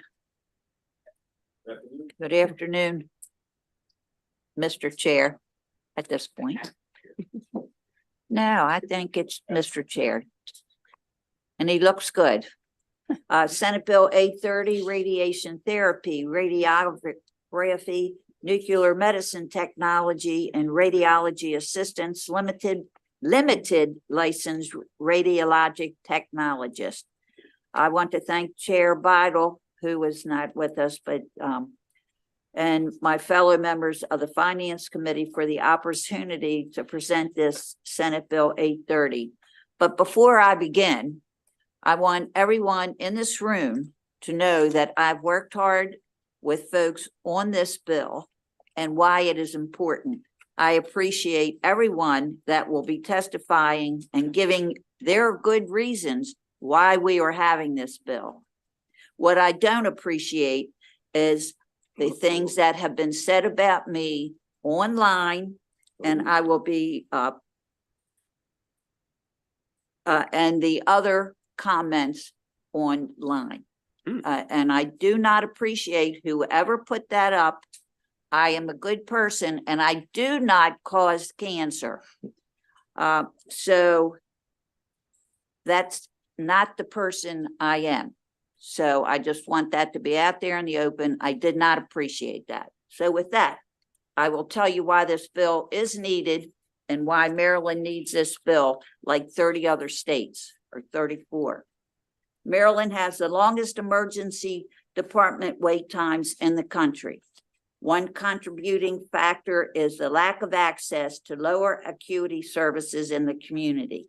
In particular, you will hear from my panel about the challenges our urgent care centers face in recruiting and retaining radiologic technologists due to the shortages of RTs across the state. Often there are no RTs on site at an urgent care center, which causes patients to be referred to other places, including the hospital emergency department. As introduced, Senate Bill 830 would have created a limited scope X-ray license, but I have submitted amendments to reflect the ongoing conversations we are having with stakeholders. The amendments would strike the bill as introduced and instead create a licensure exception. This approach was recommended by the Board of Physicians, and I appreciate their input. The amended bill will allow individuals such as medical assistants to perform X-rays of the chest, extremities, and spine after receiving 115 hours of didactic training and 480 hours of clinical training, as well as passing an exam approved by the board. The parameters are aligned with what many other states require and are more stringent than the requirements in surrounding states. When performing X-rays, these individuals would be supervised by physicians or radiologic technicians and could only work in physicians' offices, urgent care centers, and freestanding medical facilities. Senate Bill 830 as an amendment would require the board to create a registration process to monitor the number and activity of the individuals pursuing this pathway. The amendments also allow the board to impose a civil penalty on the healthcare facility if the requirements under the law are not followed. 34 other states offer an option for a limited scope X-ray license or licensure exemption. There are no reports of adverse outcomes or safety concerns with a limited scope pathway. The states that have implemented such a pathway have had not reversed their decision. Senate Bill 830 will not only address and reduce the challenges with ED throughput, but also to increase access to care in the community and create a new career pathway that will hopefully lead to an increase of healthcare professionals. And I just want to say this is a great bill, and I am proud to be here with it. I thank the committee for your time and respectfully ask for a favorable report on the Senate Bill 830 with the sponsor amendments. So thank you. Thank you for that, Madam Vice Chair. And I think I speak for the entire committee when I say we know that you would never introduce a bill that would do harm. And so just want to put that out there based on your prefacing comments when you began. Thank you very much. We all have great respect for you, ma'am. Thank you. It doesn't matter who goes next, just please state your name and let's move on to the first of your panel, Madam Vice Chair. Madam Chair and members of the Finance Committee, my name is Sheena Wenz and I am the National Director of Radiology Operations for Concentra. I have been a registered radiologic technologist for 15 years. Concentra is the nation's leading provider of occupational medicine. We have 540 medical centers nationwide, 13 located in the great state of Maryland. On average, Concentra performs 62,000 diagnostic X-ray exams per month nationwide. There is currently a severe shortage of radiologic technologists across the country. Concentra is not immune to this shortage and has been struggling in Maryland with RT staffing challenges. In addition to this unprecedented shortage, radiologic technologists in the occupational health setting perform on average 7 to 10 X-rays per day and many days less than that, in addition to their other duties as medical assistant. Given underutilization of the RT skill set, many radiologic technologists tend to avoid positions in occupational health settings. Currently, 34 states, including Virginia and Delaware, allow a pathway for a limited scope X-ray machine operator to perform basic diagnostic X-ray exams.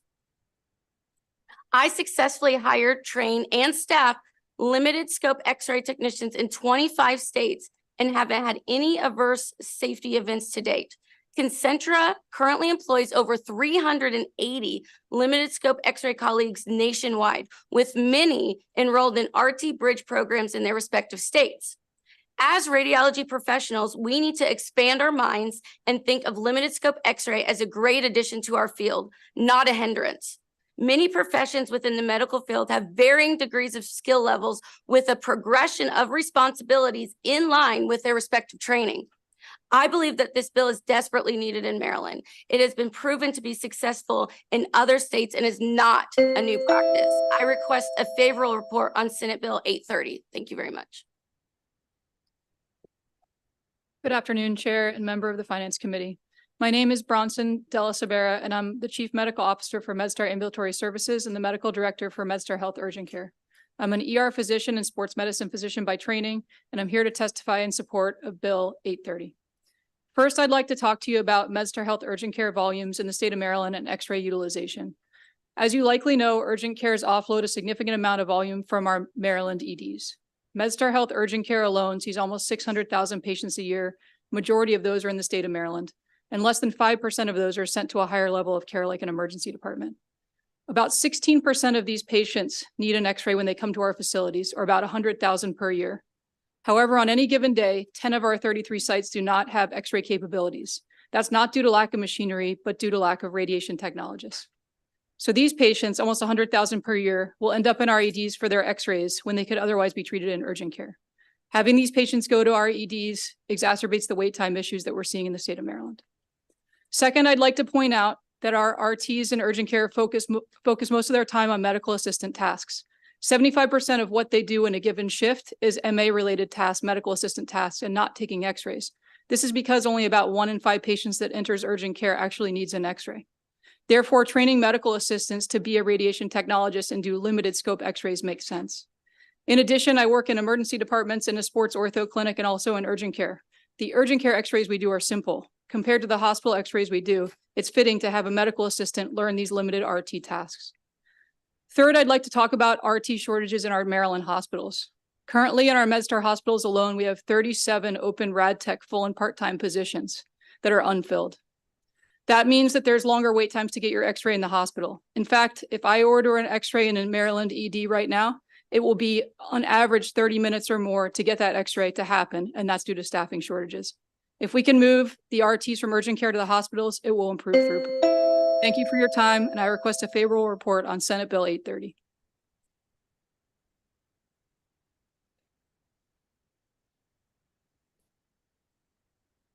Good afternoon. Thank you, Madam Chair and committee members. My name is Dr. Jonathan Thierman. I'm a clinically active and board certified emergency medicine physician, and I'm the president and chief executive of Express Care Urgent Care Centers. I'm here today in support of this Bill 830, and I want to share a couple of important reasons why with you. Express Care Urgent Care Centers operates over 30 urgent cares throughout Maryland, all with x-ray rooms. We serve about 500,000 Marylanders every year, and we meet their acute medical needs in a convenient, efficient, low-cost setting. Unfortunately, we can only staff 1/3 of our x-ray rooms on any given day because of the enormous shortage of x-ray techs in our state. In the old days, when we were able to staff the x-ray rooms, we saw 15 to 20% of our patients requiring x-rays and getting served x-rays in our centers. Today, only 5% of our patients are we able to accommodate with our x-ray centers because of staffing. The rest are going to the ER, by the way. We're facing emergency room overcrowding in our health system in our entire state because of the lack of availability of x-ray techs. The other thing I wanted to mention is in terms of safety and cancer, we actually diagnose cancer several times every year because we're doing an x-ray for a cough or some other reason, and we incidentally find cancer.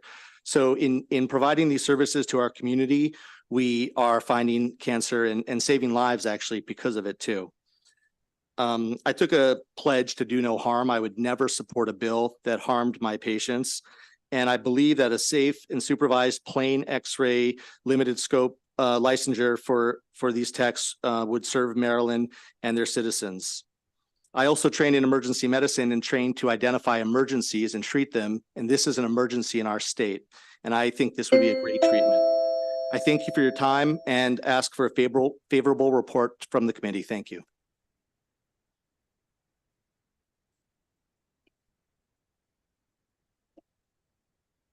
Good afternoon.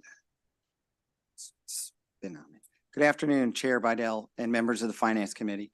My name is Dr. Scott Berger. I'm a physician and the Chief Medical Officer for University of Maryland's Urgent Cares. I'm here to testify in support of Senate Bill 830. The committee already has my written testimony and I won't read it here, but I do want to highlight a few points illustrating our experience and that of our patients at the University of Maryland. So currently we are operating 10 urgent cares across the state. On any given day, we're only able to staff 5 of them with an x-ray tech. When x-ray services are not available, patients are referred to local emergency departments or imaging facilities if they happen to be open. As most of you are aware, most urgent cares are open 12 hours a day, 7 days a week. That does not necessarily align with an imaging facility, but it does align with an emergency room. Up until there have been some concerns, as we've had discussions about this, raised regarding the supervision of a limited scope x-ray personnel. So I just want to outline what the current state of supervision is in an urgent care. Supervision of RTs in an urgent care currently involves us ordering x-rays and interpreting x-rays. Many physicians and advanced practitioners of various professional backgrounds are currently serving the same supervisory capacity at urgent cares, and this would not change with SB 830. Additionally, all x-rays are overread or interpreted by a radiologist. The goal of this bill is to address a staffing emergency with a well-thought-out science-based program that expands the pool of people able to safely perform a limited number of x-rays in an outpatient environment. Thank you for your time and consideration. I would request a favorable report on Senate Bill 830 and would be happy to answer any questions you may have. Good afternoon to members of the committee. My name is Daniel Durand. I am the chair of radiology for LifeBridge Health System and also the chief clinical officer for LifeBridge Health System. I want to speak briefly to the radiological aspects of what was just discussed. So several things are necessary to deliver high quality radiology while also adhering to what they call ALARA principles, keeping the dose as low as reasonably possible or as low as reasonably allowable. You have to have the right people, the right process, and the right technology. And then around that, you have to have a culture of safety and quality. There is no evidence that I'm aware of that specifies a specific number of hours or credential in order to have the right people. They need to be well-trained and mission-driven. And from what I can tell in this bill, there's a significant amount of training that's going to be required, and it's based on evidence from other states. The policy should balance the need for access by creating an educational requirement for initial certification that helps solve the workforce crisis while also preserving or even enhancing quality. So things could be added around requirements that are shown to be work in other states, and they could also consider the equipment that's used, for example, as more recent equipment tends to be safer to use. From a hospital perspective, radiology departments within hospitals will benefit from this bill because there'll be a larger workforce available. I would expect that the rad techs, as previously stated, will probably gravitate toward more complex centers. They have the ability to get cross-trained and maybe do more than one modality. And this would make sense from a professional scope of license perspective. From a population health perspective, we know that care is shifting from acute environments out into the community, even to the home in some instances. This is necessary for improved convenience, cost, and patient safety. Based on the other testimony, it seems like right now we're turning back the clock with the market dynamics. We're moving in the wrong direction where care is being pushed from urgent cares into the hospitals, and that could really cause harm to patients. And so thank you for your time, and I'm asking for a favorable report to Bill 830. Thank you for that. Doctor, colleagues, do we have any questions from the committee? I see Senator Lamb. Thank you, Acting Chair. It's good to see everyone, and I did have a few questions. I was just reviewing the testimony supported by or submitted by the Board of Physicians, and they had some thoughts in there that I wanted to kind of touch on. One of them was if you could explain why you're going down this route of a limited licensed radiology technician rather than just a registration, which the board is proposing. Is that in the amendment? That was one of the amendments. Let me just say. Maybe if you can outline. This bill has been worked over quite a bit, and that was one of the things that the Board of Physicians did say. Okay. So, and I believe we said, okay, but as of this morning, I'm under the impression that nothing got to the point of settled. So we're still working on it, and hopefully we'll come to some conclusion. But that what you just said is what. Okay, that's helpful. Is there a conclusion on or agreement rather, on whether they could be supervised by chiropractors, advanced practice nurses, or podiatrists? Now that I'm not going, I don't know that answer. Do you know? If anybody on the panel knows? Again, we've been working, and there have been all kinds of amendments thrown around. Yeah, I'm not sure where it is at the moment. I think that all of us feel strongly they should be able to be supervised by advanced practitioners, PAs and NPs. With remote supervision by physicians, as well as radiology supervision in the interpretation. That's what we do in Washington, D.C. as well. Okay, because the Board of Physicians is not suggesting that they are saying that they would prefer to have a physician on site to supervise this, not just remotely. Yeah. And go ahead. And I know we've heard a bill previously on physician assistants, which I think my recollection of the testimony there was that physician assistants have very broad authorities, and a lot of concerns there that if they were just simply supervised by a PA, that there'd be very little oversight over what they were doing. And it even says here that PAs are limited in their ability to conduct X-ray procedures, may not perform X-ray procedures on the chest and spine. So they're basically being overseen by people that don't have any awareness of how to do that themselves. To be clear, and no, it's not being proposed that the physicians or physician assistants or nurse practitioners would be directly supervising the performance of the X-ray.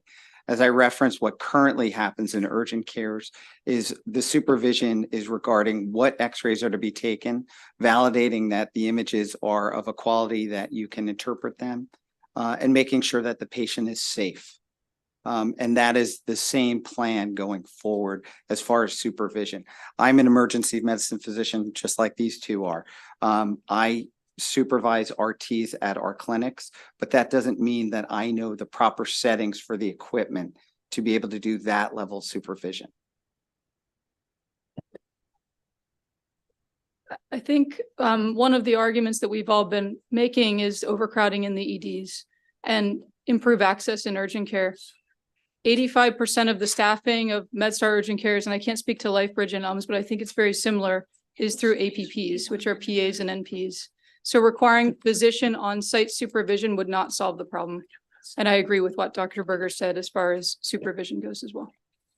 Right, and I understand that, but I think the concern, particularly with PAs, and we've heard this before this committee before, is that they have very broad authorities that are currently even in statute not well articulated. And so to give them the ability, particularly to oversee RTs, I think gives at least me as a physician as well some pause.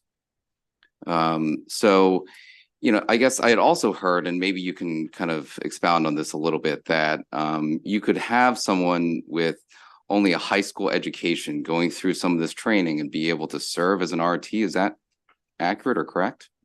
Can you share what level of training they need? Right now in the amendment, we have it wrote out as 115 didactic hours and 480 clinical hours that is supervised by a registered radiologic technologist. So all training in the training program will be conducted by a registered radiologic technologist. So those are the two training aspects that we have. In the didactic, we do call out all of the sections that they need to train on, which are in line with ASRT guidelines. So that's still, so currently they have to go through, it sounds like some of the training programs at community colleges, it's probably the equivalent of a AA degree. With the changes here, you could have someone just coming out with a high school diploma doing this, correct? Going through the courses that you just mentioned? I mean, technically, it's going to be medical assistants going through those courses. We employ medical assistants. We train them for limited scope capabilities. I'm currently doing that in 25 states, and these training hours satisfy or exceed the training requirements in at least 28 other states. Okay. I guess I do have it does give me some concern that we're having folks that may not have the level of training or education that we've had in the past engaging in this practice in ways that, could potentially have harm to patients. You may not see that immediately, but, radiation can cause damage that manifests itself years later. And so, I think there's some concern with that. I certainly understand the ED wait times issue.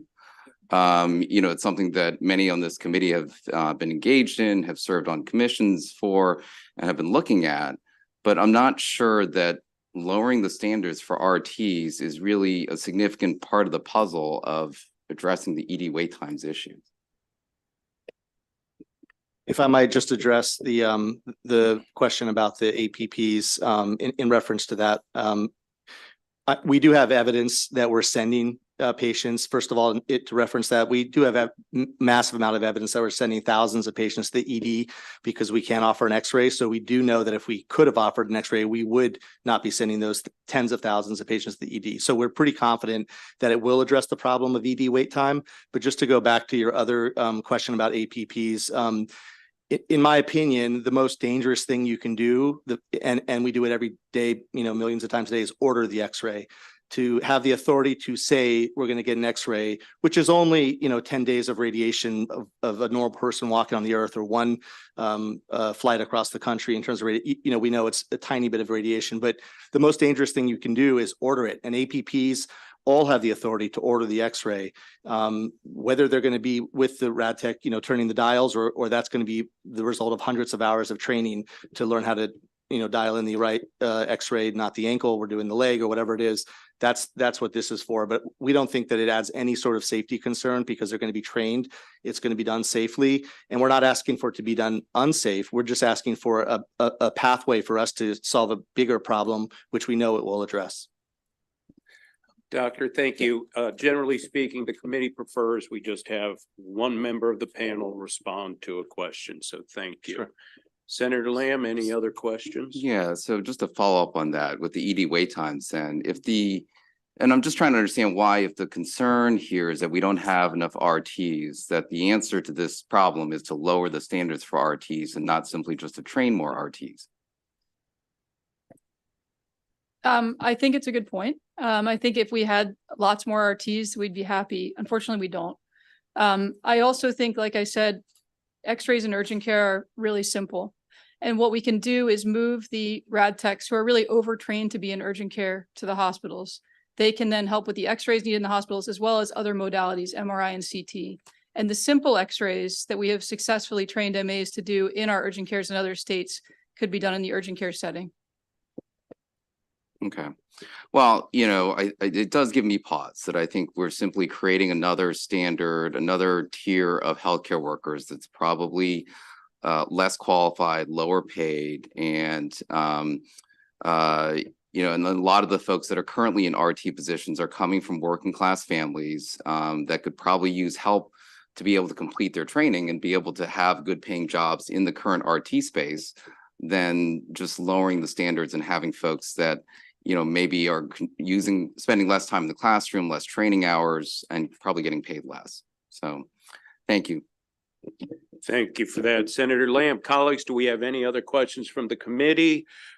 Hearing none, my thanks to the bill's sponsor and this panel very much.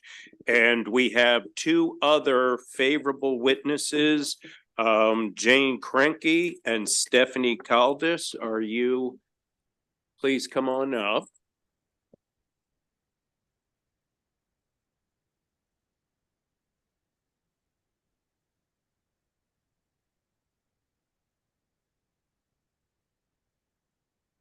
Whichever one of you would prefer to go first, please introduce yourself and share with us your testimony. Sure. Good afternoon, Mr. Chairman, members of the committee. My name is Jane Krenke. I am here on behalf of the Maryland Hospital Association and our member hospitals and health systems. As you've heard from our great panel, this is a bill that really accomplishes two goals around expanding access to care in the community and creating a career path. So I wanted to spend some time addressing your questions, Senator Lamb, around the amendments. We've worked closely with the Board of Physicians on creating the licensure exception pathway, taking a lot of their suggestions into account. And so the language around supervision ideally would have a physician or radiological technologist on site or immediately available. That language mirrors the RT statute now, and again allows for that NPPA model to play out in the urgent care centers. And as far as, lowering the standard for RTs, we're really looking at this from two perspectives. It gives the RTs an opportunity to lead, supervising these individuals, teaching them. And it also provides a stepping stone for medical assistants. There's not really a career path for them. And so this is really an intermediate step to hopefully get them to RT school or somewhere else and really upskilling them in the urgent care center. So we think it's a win-win from a healthcare perspective, from a healthcare workforce perspective. And for around high school students receiving training, we are, looking at apprenticeships in healthcare, and this could model that as well, provide higher pay, higher skills as they progress. I think there's other examples of high school training programs. So not to rule it out, I think initially it would mainly be medical assistants, but it could be another career path, providing upward mobility for people in the community, which we think is really important. For the training, we worked really hard. As Sheena had mentioned, a lot of states are using this approach. It's not novel. There's actually, if you look at a map, there's a whole bunch of states around us that are using this. And so we think it's a great idea that we should pursue. And we ask for a favorable report. Thank you. Good afternoon, Vice Chair and members of the Finance Committee. My name is Stephanie Caldas, and I am the Regulatory Manager for Radiology Compliance with MedStar Health Urgent Care. I have been an RT for over 15 years, and I currently manage our radiology across our 33 urgent care locations in the DMV. I also oversee the LRT program in Virginia and DC, and I work closely with recruitment to help fill our radiology needs. We have successfully trained multiple LRTs in Virginia and DC over the past 2.5 years. The LRTs are closely monitored by our senior radiologists, RTs, and our radiology managers. Our radiologists evaluate their images in the same fashion as an RT as part of our quality assurance program. The LRTs are flourishing in the urgent care setting. They are high performers in the same fashion as an RT that has completed the 2-year program. Our education consists of a minimum of 170 clinical hours supervised by a certified RT and a minimum of 115 didactic hours delivered by a licensed certified RT. Thus far, the LRTs have filled over 240 shifts, and they've completed over 2,200 diagnostic exams limited to the chest, spine, and extremities. The LRT program is an affordable way for an MA to enter a radiology career while working in the urgent care setting. This has been a great stepping stone for over half of our LRTs who allow for career growth and it helps the low income employees that we have. Initially, I started help start the program to solve a problem, but I also discovered that we are solving another problem by helping those that can't afford the 2-year program. I request a favorable report on Senate Bill 830. Thank you. Thank you, Ms. Caldas. Would you be Mr. Nugent? That would be me, like. May I ask that you please, you're welcome to stay put for a moment, but you're signed up favorable with an amendment. So I would ask if the committee has any questions for either Ms. Cranky or Ms. Caldas to please, and I see Senator Lamb. Thank you.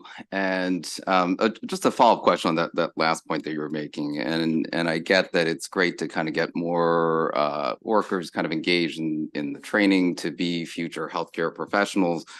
And to Ms. Cranky's point about teaching and serving as a stepping stone for MAs, I guess my concern is that, that there's still a patient safety component to this. And, while I'm all for training as someone who trains other resident physicians, I am concerned that, that this creates a different standard that may not be up to the standard that's needed to maintain adequate patient safety with the proper supervision that's needed.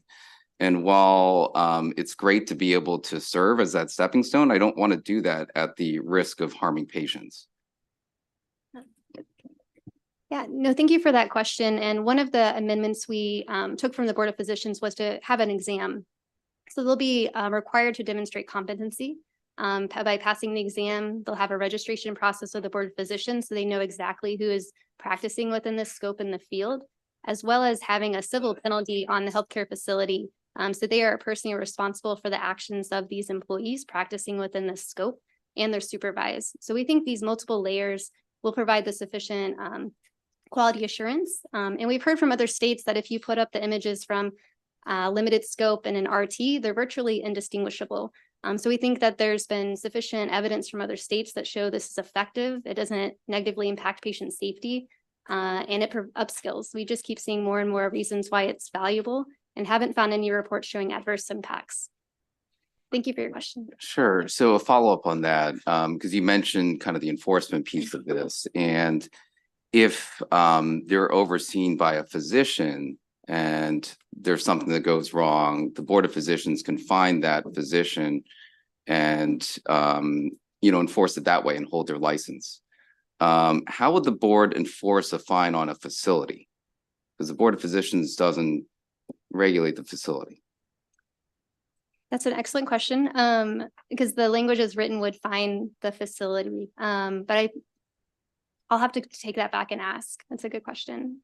But regardless, I think there's that level of accountability that we think should be here, given the limited scope. And so we wouldn't disagree with having a fine structure, because they should be responsible for the individuals practicing within the facility.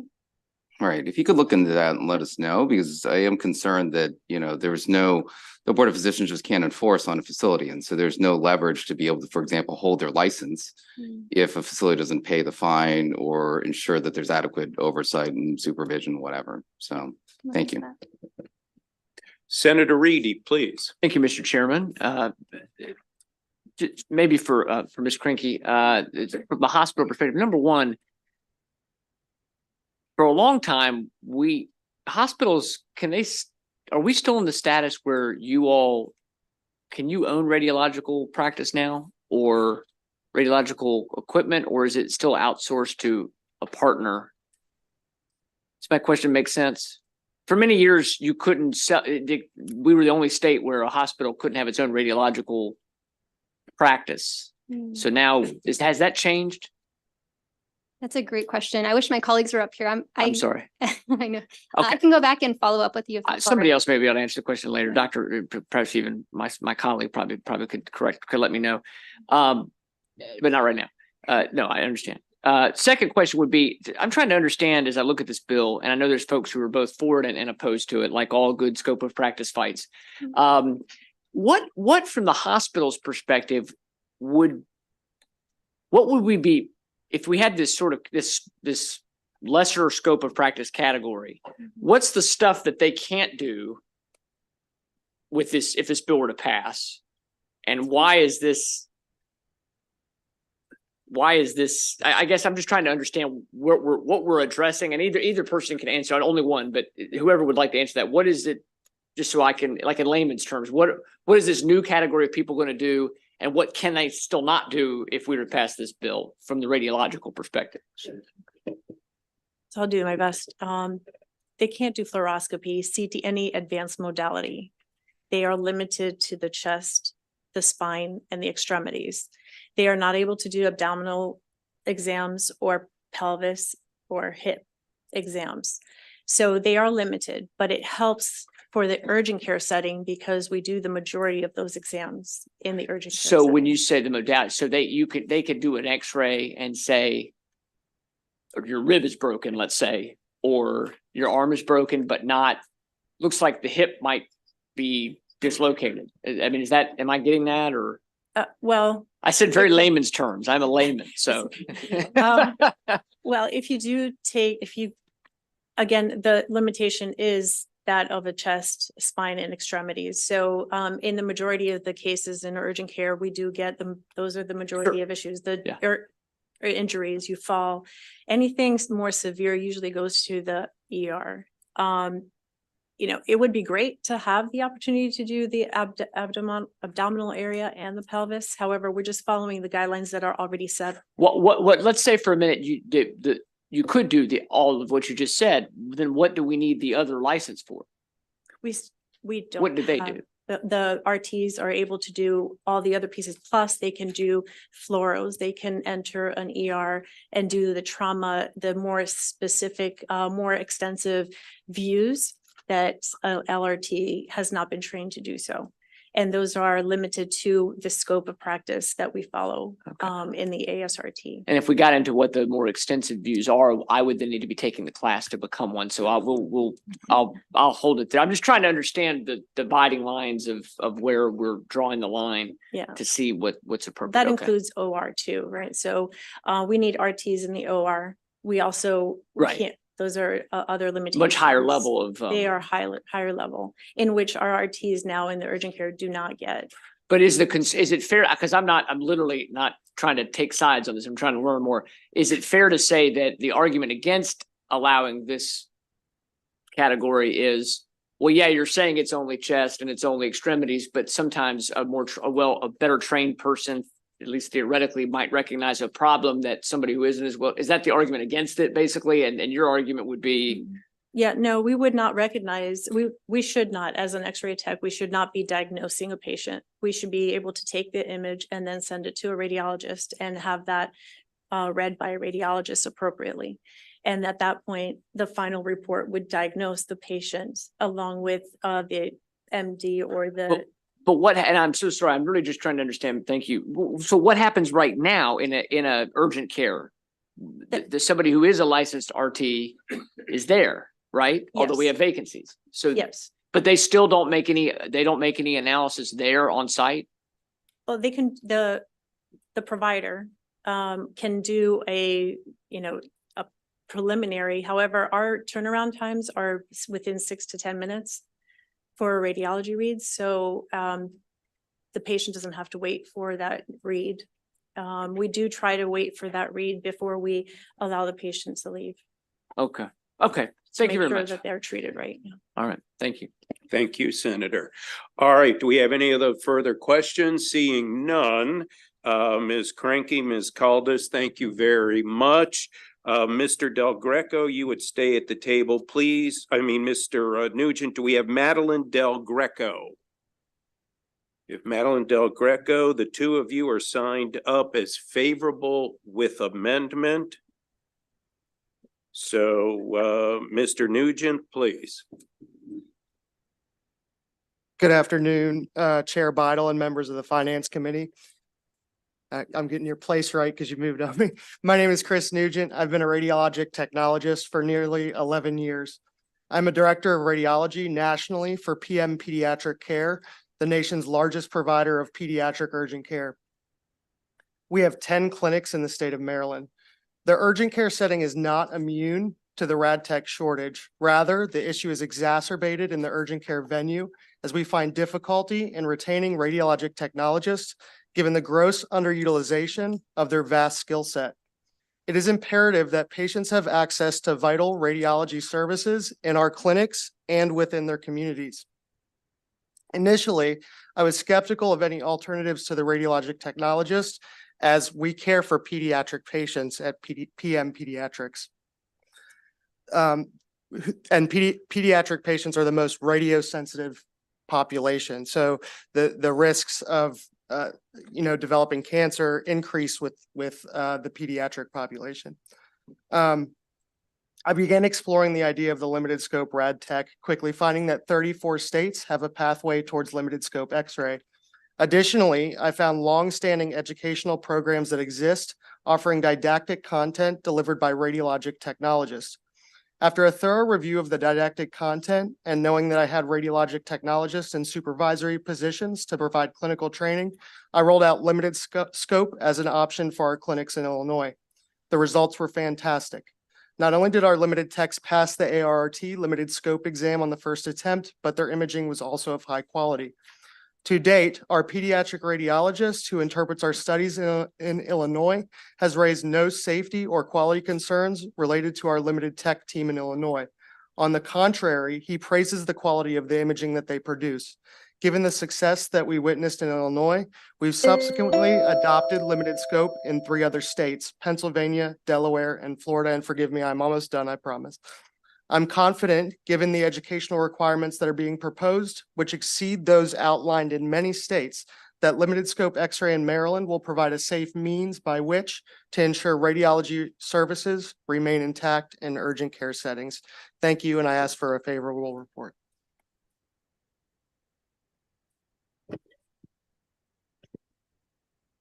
Good afternoon, Madam Chair, Madam Vice Chair, members of the committee. My name is Madeline Del Greco. I'm a health policy analyst with the Maryland Board of Physicians.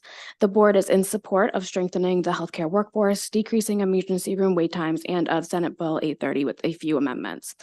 You have my written testimony where I go into detail on each amendment. So for the sake of time, I won't discuss that now. I would like to say that our proposed amendments align and overlap with the sponsor's amendments in many ways, and we support the sponsor's amendments and thank the sponsor for bringing them. This includes, for example, the registration that was mentioned earlier. So the board is in support of establishing a registration rather than a licensure category and believe this would be the most cost-effective and streamlined way of addressing limited scope radiologic technologists. This is because if a population of applicants is not large enough to support licensure, it can result in high licensure fees for applicants, and that can be an additional barrier to licensure. So a registration would avoid that concern. The board also supports adding a sunset provision to reevaluate in 3 years after the effective date to determine whether the population would better support a new licensure category. In addition, the board supports only physicians and radiologic technologists to be authorized as supervisors in Title 14, as stated in the most recent amendments from the sponsor. The board does not regulate chiropractors, APRNs, or podiatrists, so that was the concern there. As mentioned, the board does believe on-site supervision, where the supervisor is on the premises and available to respond in person, should be required. The board also has 2 additional amendments. The board believes that the effective date should be extended to October 1st, 2025, in order to allow local educational programs to create an educational program that will meet the requirements of the bill. And the second is that there should be a civil penalty of up to $1,000 on the individual if they fail to comply with the requirements of the bill. Thank you for your consideration. We look forward to continuing to work with the sponsor and stakeholders on Senate Bill 830. All right, questions, Madam Vice I Chair? have 2. Mr. Greco, Del Greco. So you're from the Board of Physicians, That's correct. and with amendments, the board is okay. Yes, we are in support of the sponsor In amendments. support of. Thank you very much. And we will be working together to get on the same page and. Absolutely, looking forward And to it. Mr. Nugent, now, are you what is your title? I'm the Director of Radiology nationally for PM Pediatric Care. And you have a degree in radiology and that Yes, sort of I am a thing? radiologic technologist. I also am a certified radiology administrator, and I have a master's degree in business, which doesn't really matter here, so. Okay. But, so you're just like a lot of other radiologists, correct? I am not a radiologist. No? I'm a radiologic technologist. So the difference between the what's the two difference? is a radiologist reads studies, a radiologic technologist takes studies, or we perform the studies. And do you do the actual like x-rays and all? You can do them? Yes, I can. I don't do them every day now because of the position that I'm in, but that's how I started. Yes. No, I'm just curious because a lot of times when we have these kind of turf battles, Yeah. that people think that other people that need these jobs want to just bump off the other people, but we need the top people, right? We need the top radiology people to do the big time x-rays, right? Yes. But these are x-rays that have to happen, and sometimes people have to wait in an emergency room for hours just to get that x-ray. And or if they're in the emergency, I mean, they go to express care or something like that, then they have to be transported to the hospital because there's nobody to do them. Is that a correct assumption? Yes, can I speak on your remarks kind of instead of answering a question? Sure. I want to speak on your assumption. So first, I believe that this actually strengthens the profession. So it allows radiologic technologists a career path in urgent care to step into the leadership realm of things. Currently, it's there, but it's few and far between. There's not really a middle position. You're either in my position or you're in a clinical lead position. That middle position only exists in some urgent care organizations where we roll out things like limited licensure that requires that leadership kind of ladder, if you will, for the rad tech. Secondly, to talk to your, you were speaking on ER volumes, et cetera, and the impact that this has on the ERs. Yes, we're if you don't have a rad tech in urgent care, and there's no option to take the x-ray, that patient has to go to the ER or an outpatient imaging center. Not only does that congest the emergency rooms, but we also need to talk about cost of care here, because I can tell you that in the urgent care setting, we don't make money off of x-rays. In the majority of urgent care, it's kind of a bundled service, if you will. So if you go to an urgent care and you get an x-ray, you get a TB, immunization or whatever test you get, it all falls under one charge. Whereas if you go to an outpatient imaging center or the ER, that x-ray becomes more expensive for the payers and the patient. So not only do we have to consider ER throughput, but you also have to consider cost of care for our patients, which is huge for me because I always like to fight for the little guy. So. Okay, and just one more question.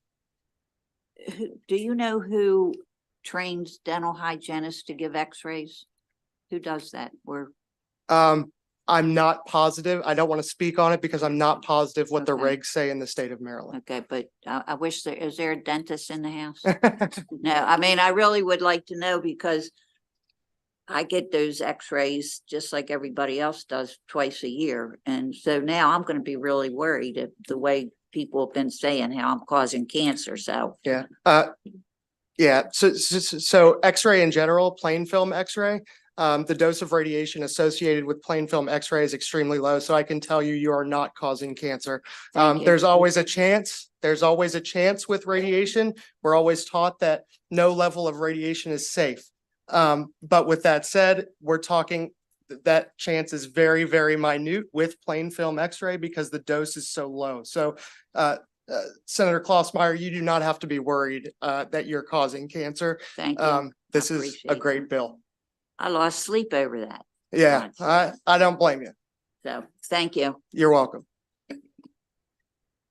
Seeing no other questions from the committee, thank you both very much for your testimony. The following people are signed up as unfavorable on the bill. We have Danielle Vranian, Michelle Kassler, Kimberly Bathurst, Aaron Phelan, Cliffondra Brown, and Kelly Coons. Please come on up to the table. And quickly decide, if you would, which of you would like to begin?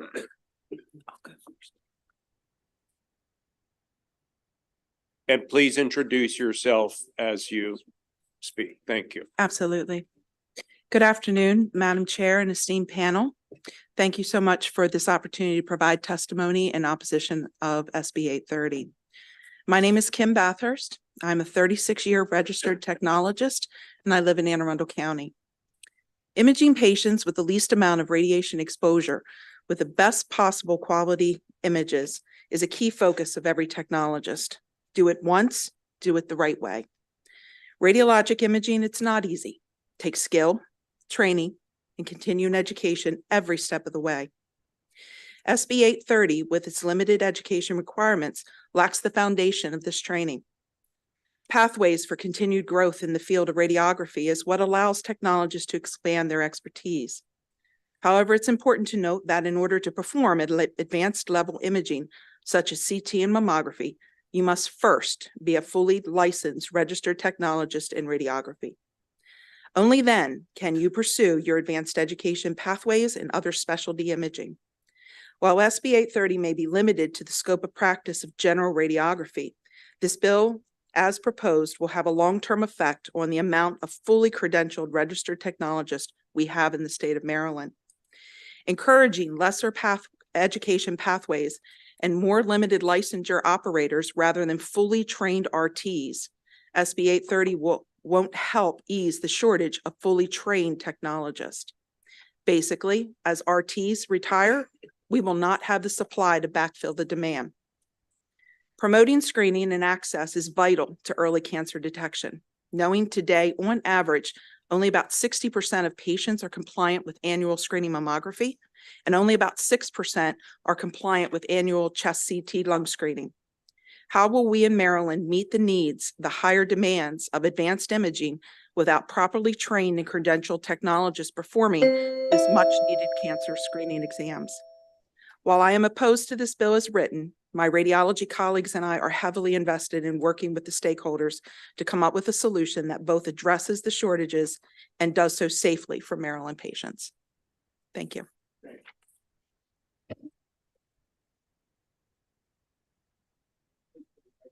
Sorry. Thank you. Good afternoon, Madam Chair and esteemed panel. My name is Cliffondra Brown, and I've worked in radiology for approximately 30 years. Healthcare equity is not about having access to the best imaging centers and equipment. It's also about having access to the best care possible provided by highly trained and qualified technologists. This bill, as it stands, would adversely impact our most vulnerable population. Both breast and lung cancer impact the African-American community at a disproportionate rate. With fewer people prepared or fully registered to pursue full licensure in radiography, access for marginalized people, specifically when it comes to screening exams such as mammography and CT, will be compromised. And as we all know, screening exams and early detection saves lives.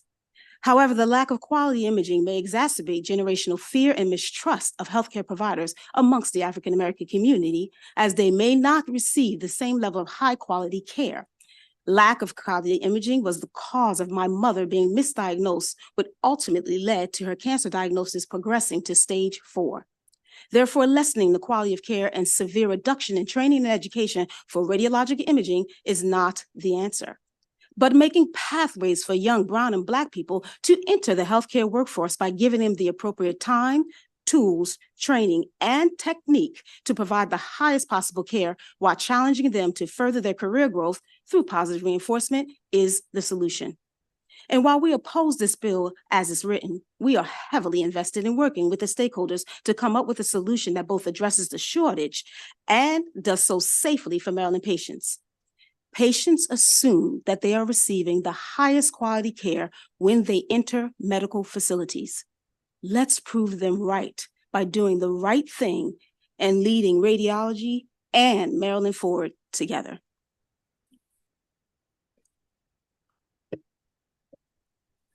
Hello, my name is Kelly Coonsey, and I have been a licensed radiologic technologist in the state of Maryland for 37 years. The reduction in training and education proposed in this bill equates to a mere fraction of the current curriculum, which has been the educational standard in the state of Maryland for the past 50+ years. The proposed reduction in instructional education, as well as hands-on clinical hours, is just too severe. If this bill is passed, Marylanders will be at risk for poor quality imaging, resulting in missed diagnoses and the misdiagnosis of pathologies, both of which will lead to the delay in accurate diagnosis and subsequent treatment. The radiologist can only identify an abnormality if a well-trained radiographer presents it to them on a well-obtained medical image. In addition, the citizens of Maryland will be at great risk for increased radiation exposure. Radiographers use all of the knowledge and skills at our disposal to create a quality diagnostic image using the lowest amount of radiation possible.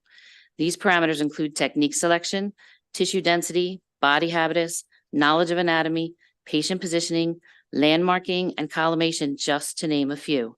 An error in technique selection could result in an increase in radiation dose by 10-fold or more.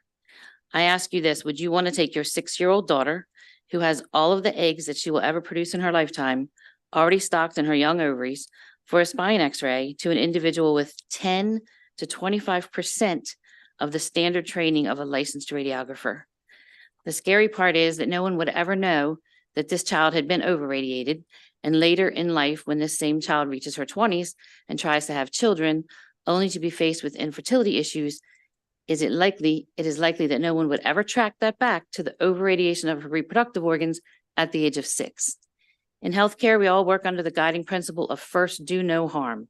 I am very concerned that what this bill is proposing will allow us to do just that.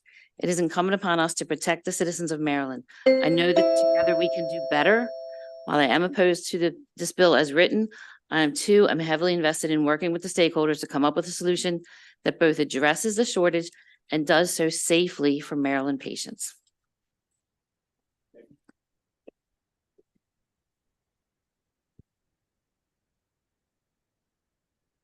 Good afternoon. My name is Erin Phelan, and I've been a licensed radiographer for 34 years and a radiography educator program director for the past 18 years. I strongly oppose Senate Bill 830. Not only is it dangerous to the health of all Marylanders, but we have also been working on far better solutions to the radiographer shortage in our area. My program's advisory board consists of all local employers, including LifeBridge, University of Maryland, MedStar, and others. Not once did these institutions suggest limited scope techs as a solution. What was suggested was to increase enrollment as much as possible, which we accomplished by establishing 25 new clinical placements for radiography students. Last fall, we increased our incoming cohort from the pandemic classes of 18 students to 41, 23 of which are here with me today. Moreover, in 2021, we created an introductory radiography course which serves at least 150 college students a year to get them interested in the radiography profession. This online asynchronous course is very popular and almost anyone can take it. Since its inception, 261 students have passed this course. Another initiative we have been working on for the past year as a new career pathway in Maryland with advanced radiology is to train medical assistants as advanced tech aides who can interview patients, help with exams, start IVs, and provide patient care. We currently have medical assistant students in clinical rotations for this cooperative enterprise as a pilot program. Radiology-specific tech aides and radiography program students are extra pairs of hands in busy departments, and increasing the amount of each are tantamount to alleviating the shortage, as is bringing back temporary licensure.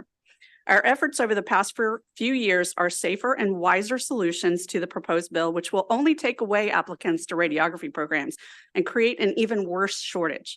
The need for qualified radiographers in CAT scan, MRI, and mammography is even greater than urgent care centers, and this bill will reduce the number of people able to perform your next mammogram or cardiac catheterization.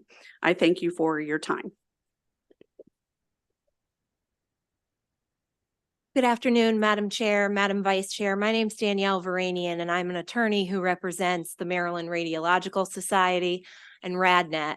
First, I'd like to thank Madam Vice Chair Klausmeier for bringing this bill and working so closely with us on trying to come to a consensus. We truly, truly appreciate that.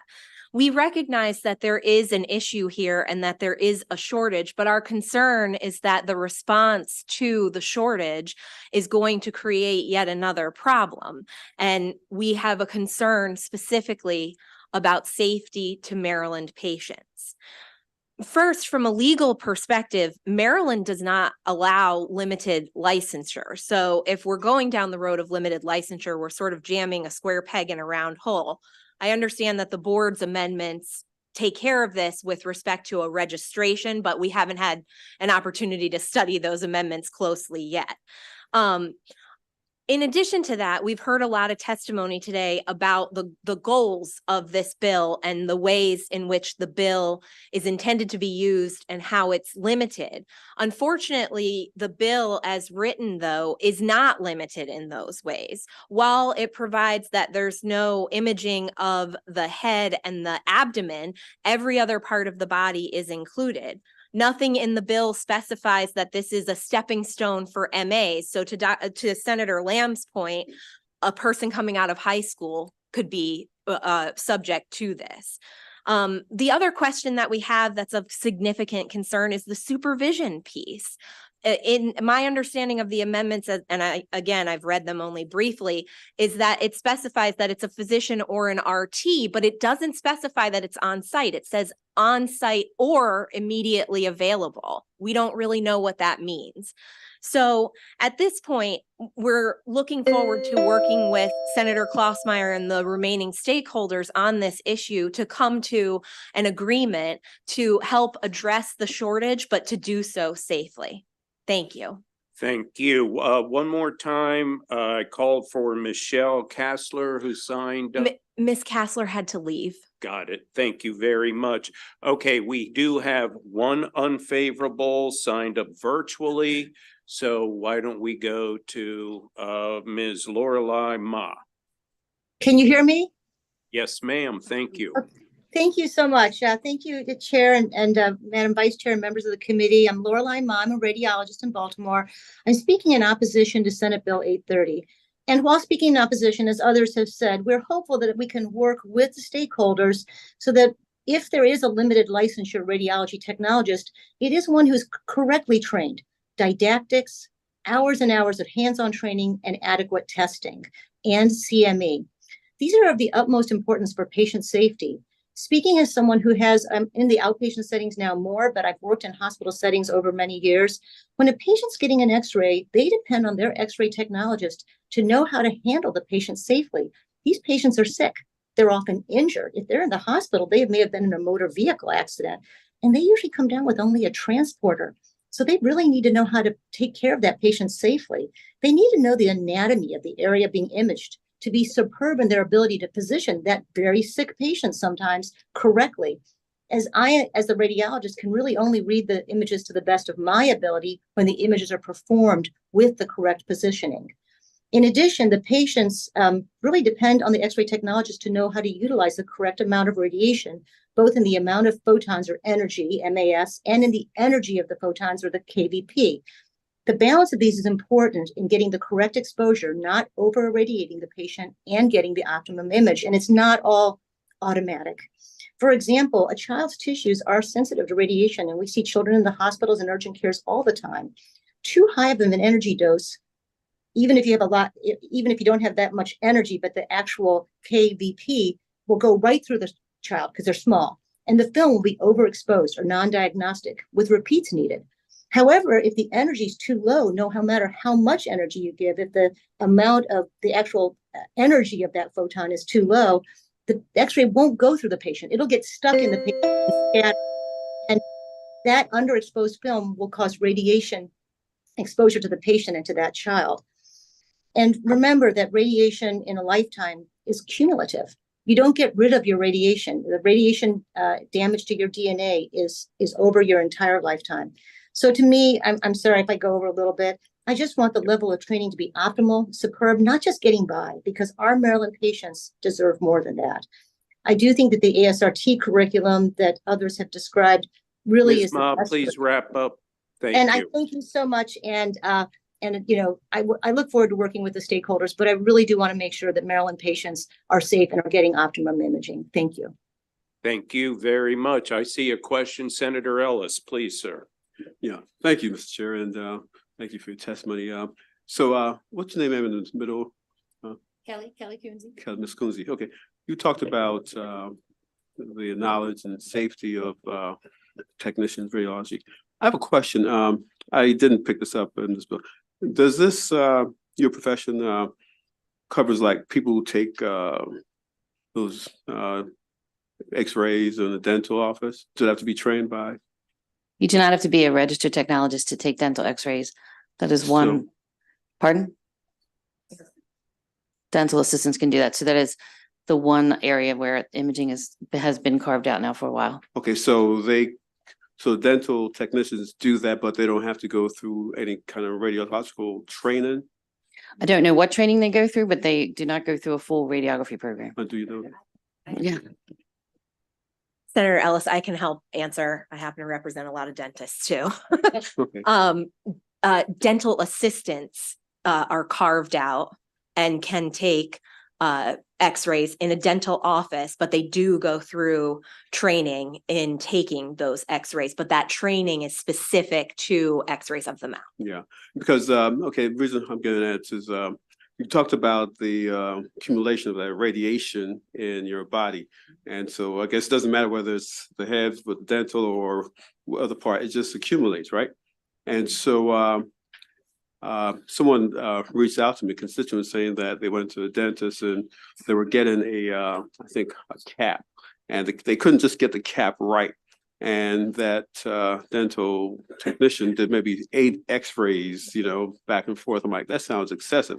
And they had to really, they got kind of do you think that is kind of excessive as far as is on any regulations or? So I'm not aware of anything in the dental regulations that specify how many images that they can take. I just know that they are required to have training to x-ray the mouth.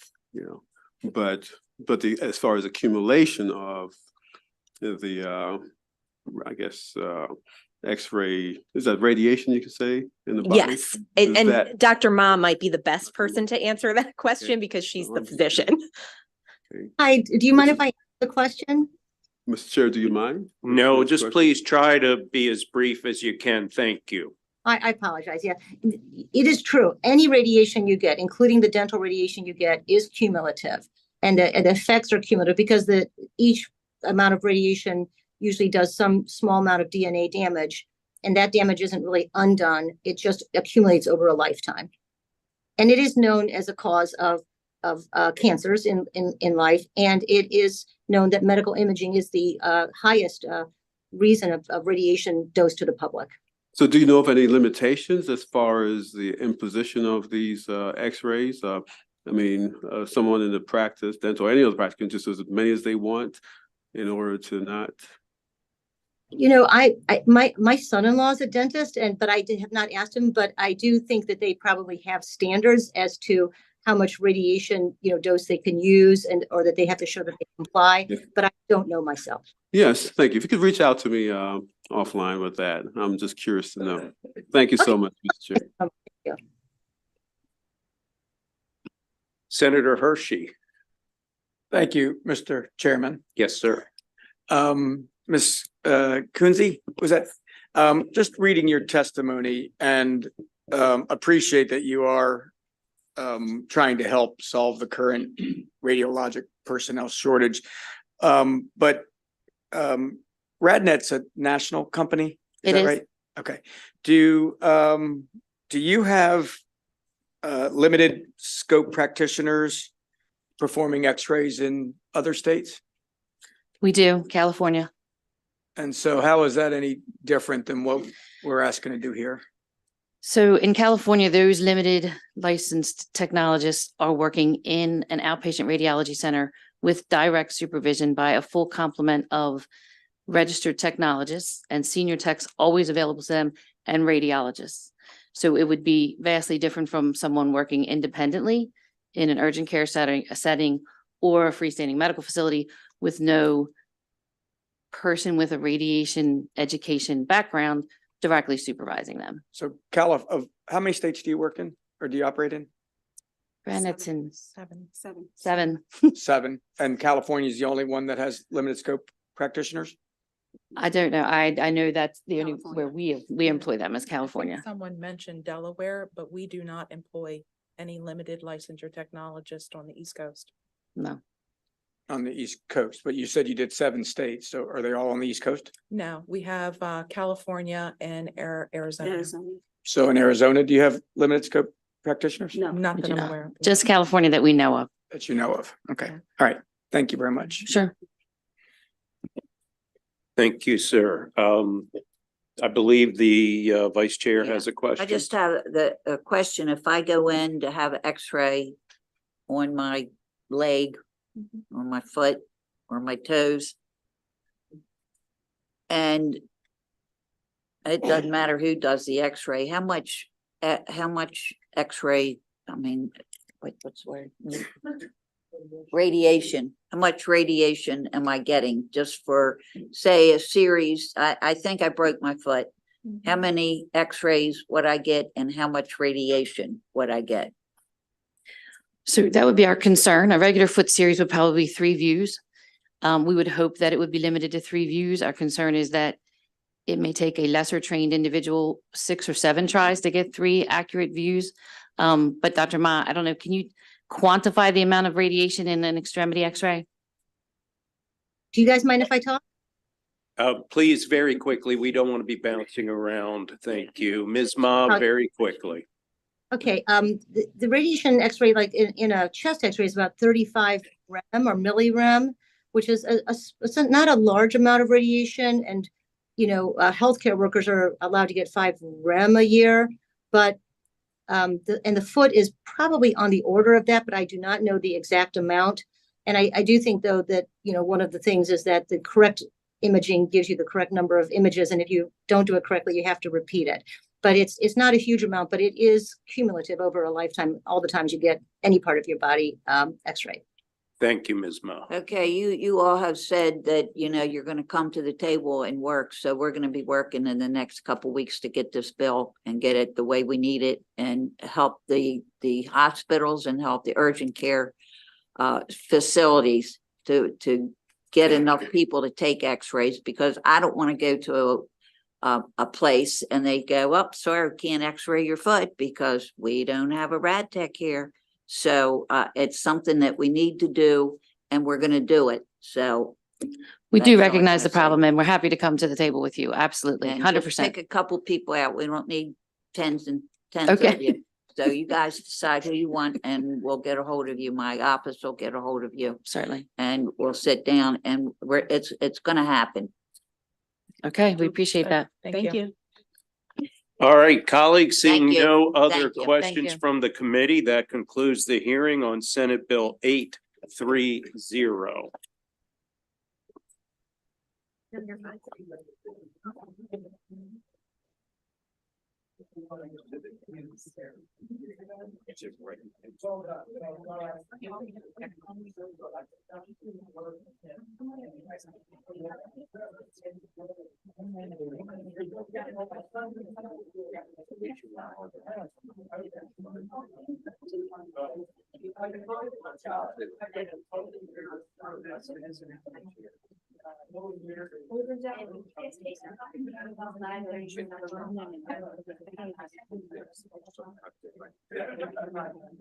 Okay, ladies and gentlemen, we have one more bill. It is Senator Guile. She's back with us.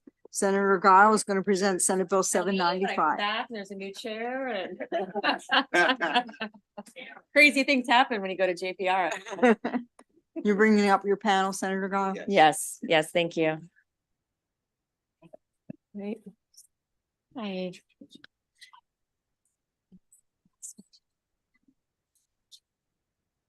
All right, we got room in there. All right, good afternoon, Madam Chair, members of the Senate Finance Committee. For the record, Senator Dawn Guile, District 33. First, I want to thank you for your support last year when we gave the audiologists authority to prescribe and order hearing aids as required by the FDA's final rule. In last year's bill, the words diagnose, manage, and treat auditory, vestibular, i.e. balance conditions in the ear were included in the bill as introduced.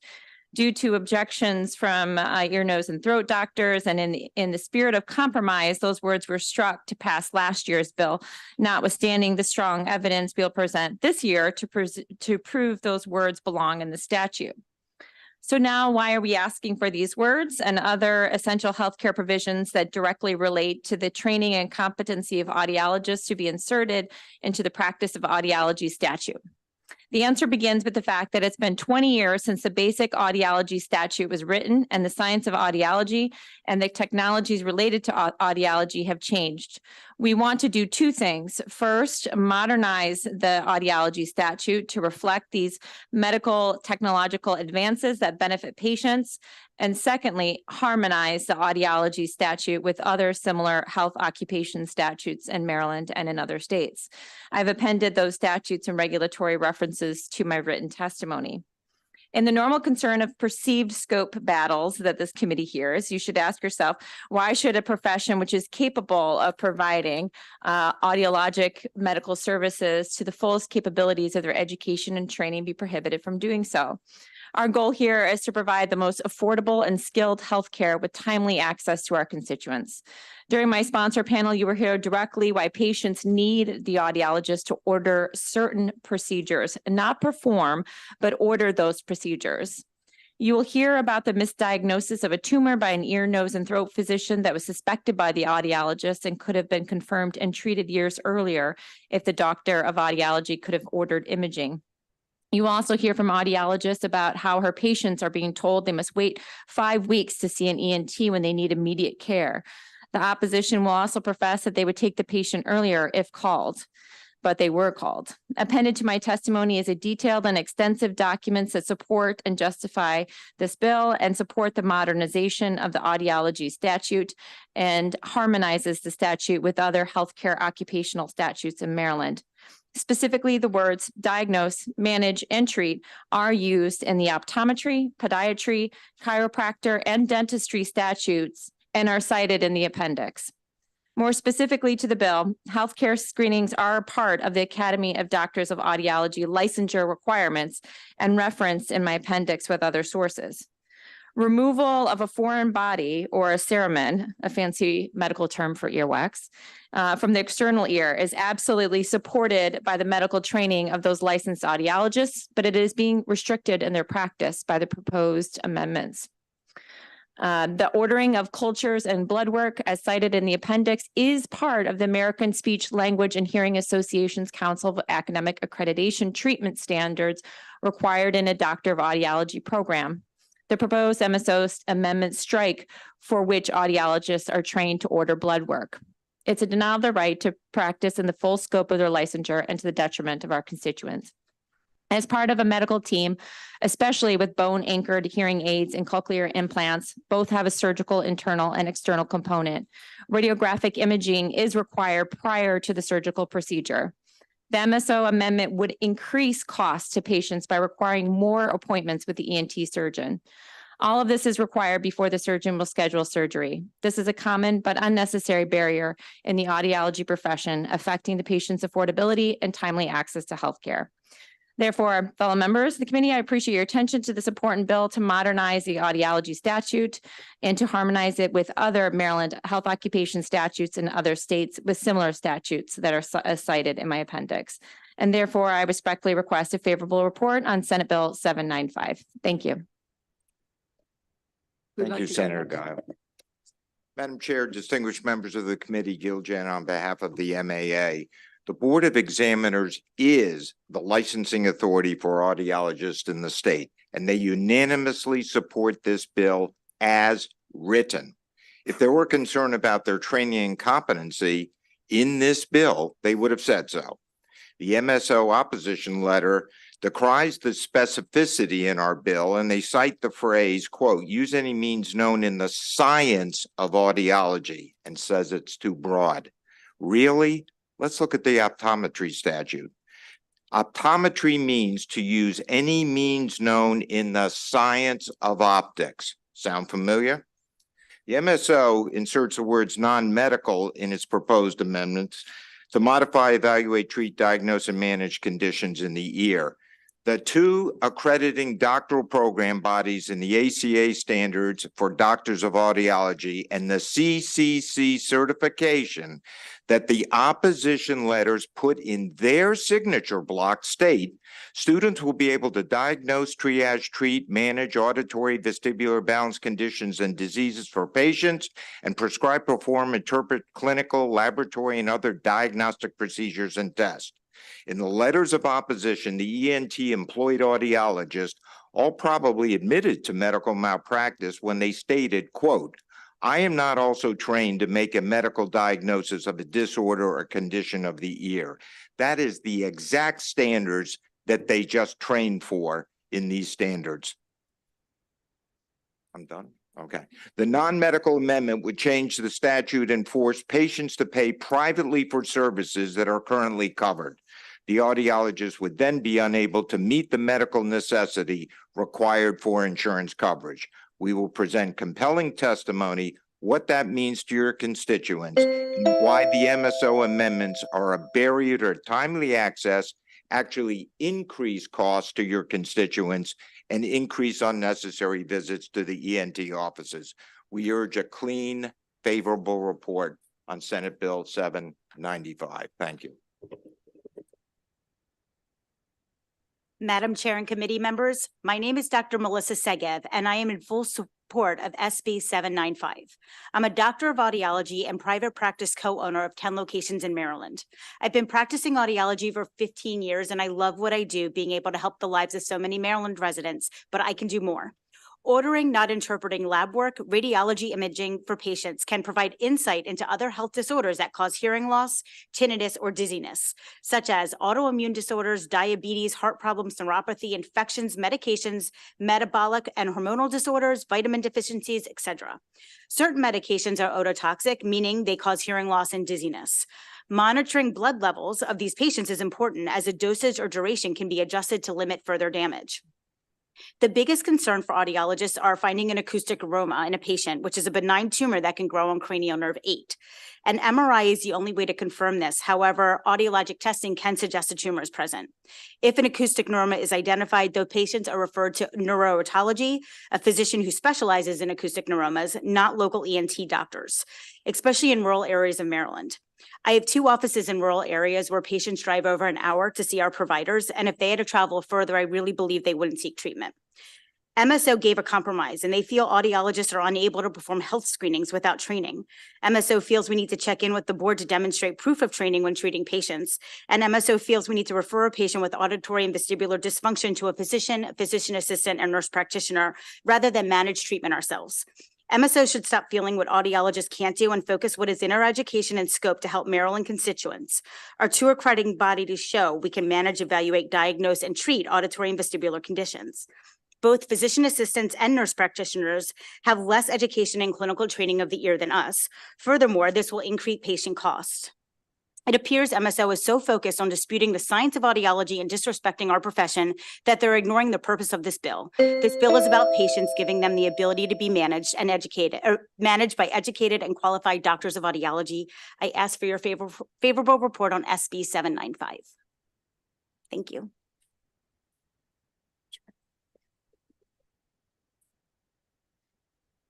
My name is Dr. Brianna Holton, here on behalf of the Maryland Academy of Audiology in support of Senate Bill 795. I've been a licensed practicing audiologist in Maryland for over 26 years and co-own an audiology private practice with 10 office locations in Maryland, including the Eastern Shore. Our 11 doctors of audiology screen, evaluate, diagnose, manage, and treat hearing and balance disorders to patients of all ages. The MSO is creating more barriers to the screening proposal. We all know that prevention is the best care, so it is critical that there are no more barriers to health screenings. A variety of self-service health screeners are located online and in public shopping centers. Yet MSO feels licensed doctors of audiologists cannot perform screenings without further training. This simply doesn't make any sense. Medicare requires eligible audiologists to complete screenings and ask about depression and adult abuse to adult patients. We administer cognitive function and falls risk screenings on an almost daily basis. Allowing audiologists to complete screenings does not introduce any more harm than a screening that an individual completes themselves at Walmart. The amendment from MSO regarding cerumen, otherwise known as earwax, is redundant. Audiologists safely clean ears daily using appropriate magnifiers and light sources, and is already part of our regulations and simply needs to be codified. Cerumen and other foreign bodies such as Q-tip cotton, hearing aid domes, and filters are removed from the ear canal often. Everybody cleans their own ears using a variety of hazardous objects, as evidenced by YouTube and TikTok. Microinstrumentations can even be purchased online. Yet MSO is suggesting that licensed doctors of audiologists cannot use microinstrumentation that we've been using for years to safely clean our patients' ears. Again, this doesn't make any sense. Thank you for your time and consideration. We ask for a favorable committee report on SB 795. Madam Chair and committee members, my name is Dr. Alicia Spohr, and I'm a Mayo Clinic trained audiologist practicing in Howard County. I am here requesting audiologists be able to practice to their full didactic education and clinical training as other clinical doctors do. Audiology statute already allows audiologists to evaluate hearing and balance disorders. Diagnose, assessment, and evaluation are listed in the audiology COMAR regulations. SB 795 simply codifies the language to prevent any ambiguity. The Veterans Administration uses the words diagnosis and treatment with audiologists. A study from Mayo Clinic, Florida established the safety of direct audiologic care, and Johns Hopkins references a diagnostic hearing test completed by an audiologist on their over-the-counter hearing aid website. The MSO amendments remove this language restricting patient access. This would be detrimental given the shortage of providers, especially in rural areas. As you heard from Senator Guile, last year's legislation codified the audiologist's ability to prescribe and order hearing aids, which treat hearing loss. The practice of audiology needs to include manage and treat, which is why an audiologist would prescribe and order hearing aids. The MSO amendment to remove manage and treat would not allow audiologists to manage and refer patients to a physician, treat balance disorders with positioning techniques, treat ringing in the ears with FDA-approved stimulators, or supplement hearing aids with communication training. The MSO introduction states more than 300 Maryland ENT providers in the state. It does not state how many treat ear disorders or the insurances they accept. By not allowing audiologists to manage and refer patients to appropriate providers, this puts a strain on our healthcare system. The audiology statute needs to be modernized to codify the language and regulations and accurately reflect the level of didactic and clinical training. I ask for your favorable report on Senate Bill 795.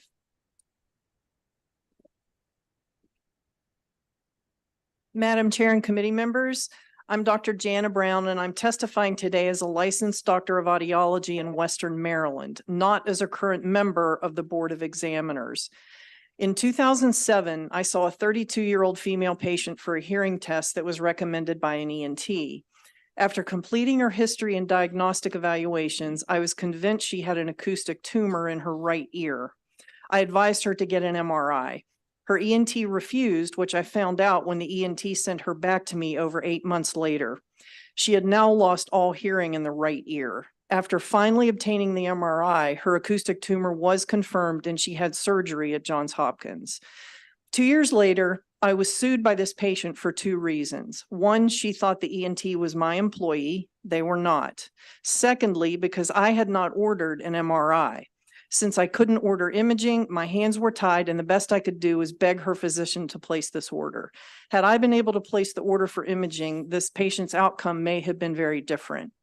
In 41 years of practicing audiology, I've recommended imaging to many patients and advised them to contact me if their ENT refused to place the order.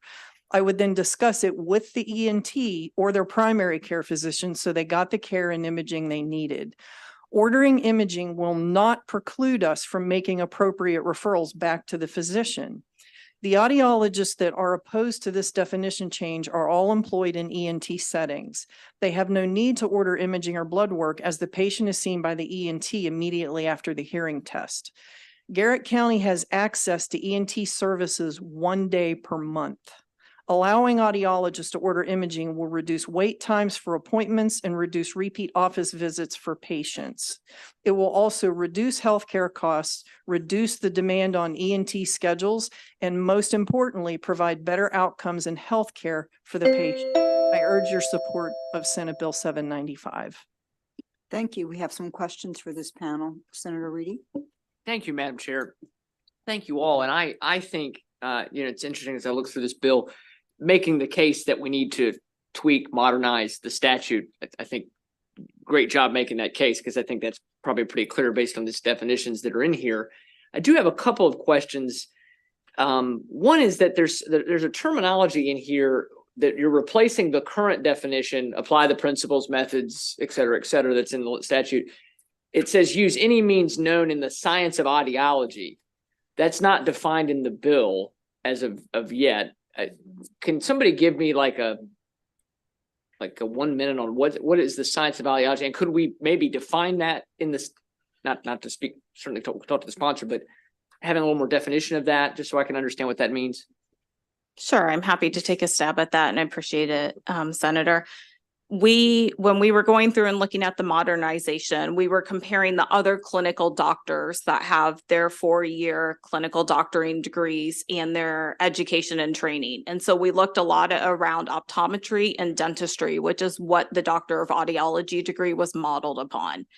In the optometry statute, which is the most similar didactic and clinical training to audiology, they actually use, as Senator Guile mentioned in your opening remarks, the science of the optics and eyes. Okay. And so we were harmonizing audiology with the science of audiology and ears. So optics, audiology, ears, eyes. And so that's where that came from.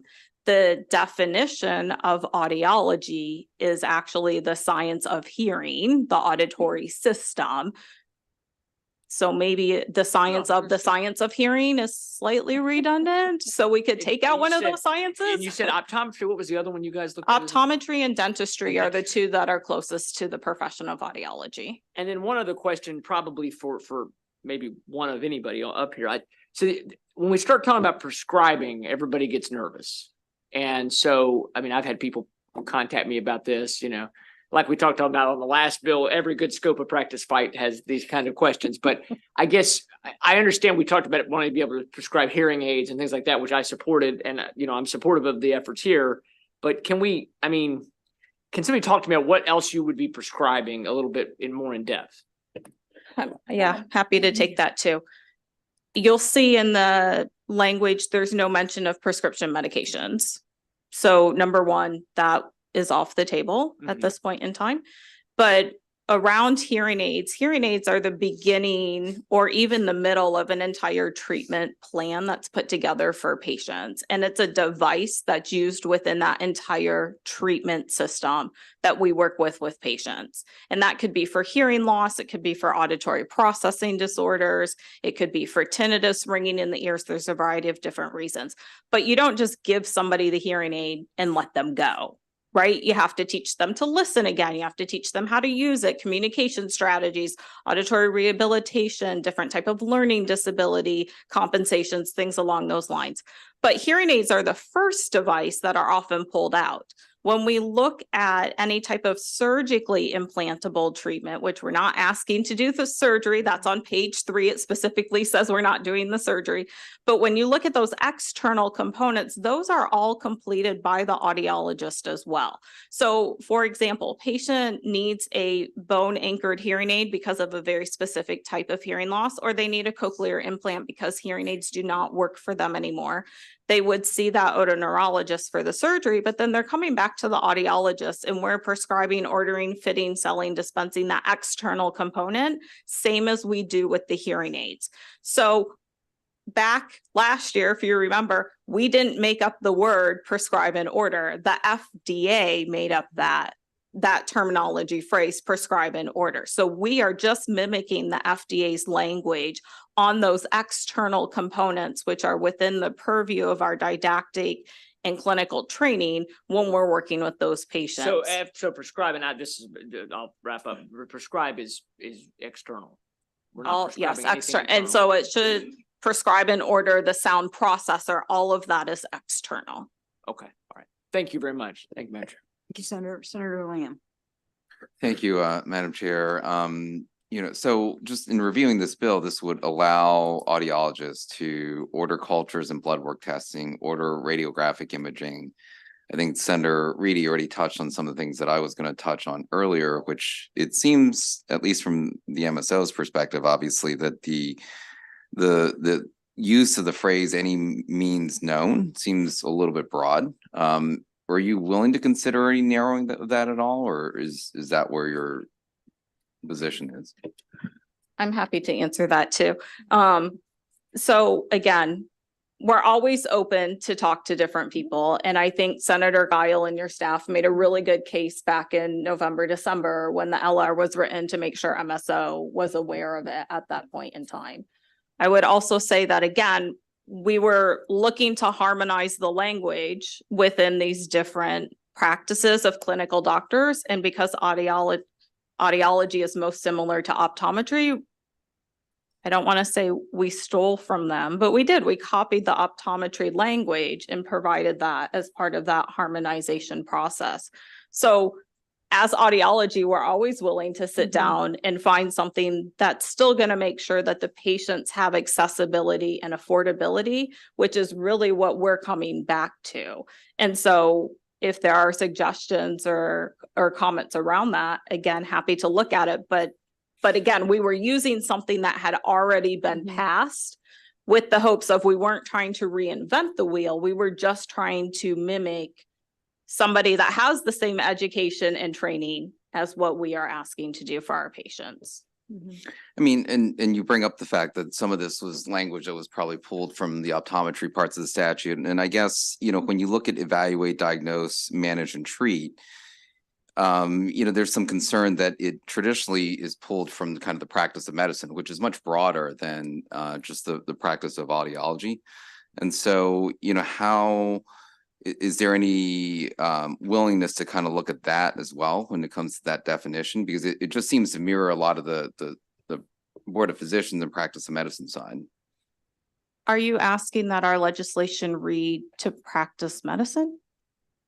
No, you're using the terms evaluate, diagnose, manage, and treat being added to the practice of audiology. Sure. And so, traditionally those have been kind of referencing other pieces of the statute that allow the physicians kind of very broad purview to be able to practice different things.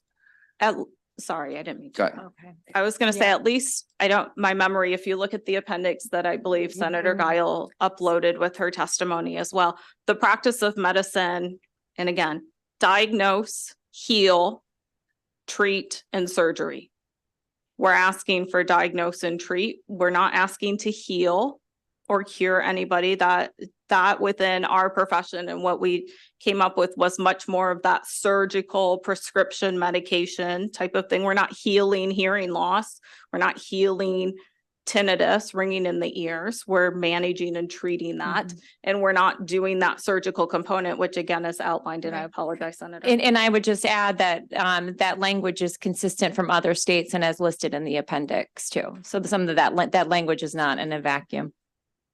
Okay, well, I'm reading the American Academy of ENT Surgeons that says audiologists have not been granted prescribing or surgical rights in any of the 50 states. So. No. Do you want to go ahead and answer? Yeah, we're not asking for that at all. We are not physicians. We are doctors of audiology. So that means we absolutely do not do surgery or prescribe meds. And we're not asking for that at all. But the ability to prescribe is similar to ordering radiographic imaging, for example, or ordering cultures for blood work testing. But I think what you're saying, but what they're saying here is prescribe, meaning prescribe like hearing aids or prescribe any other external. So, I mean, I think that what you're saying is based on an interpretation of prescribe, at least from a medical perspective of prescribing medications. And I think what they're saying is limited to what the occupation and their scope of practice is, as audiologists, what they would, prescribing hearing aids, for example. Right. I get that from a medical perspective, but we are dealing with kind of medical pieces of this. So maybe that language needs to be tightened up to just be applying to hearing aids. Can I ask a clarifying question? I just want to make sure I understand.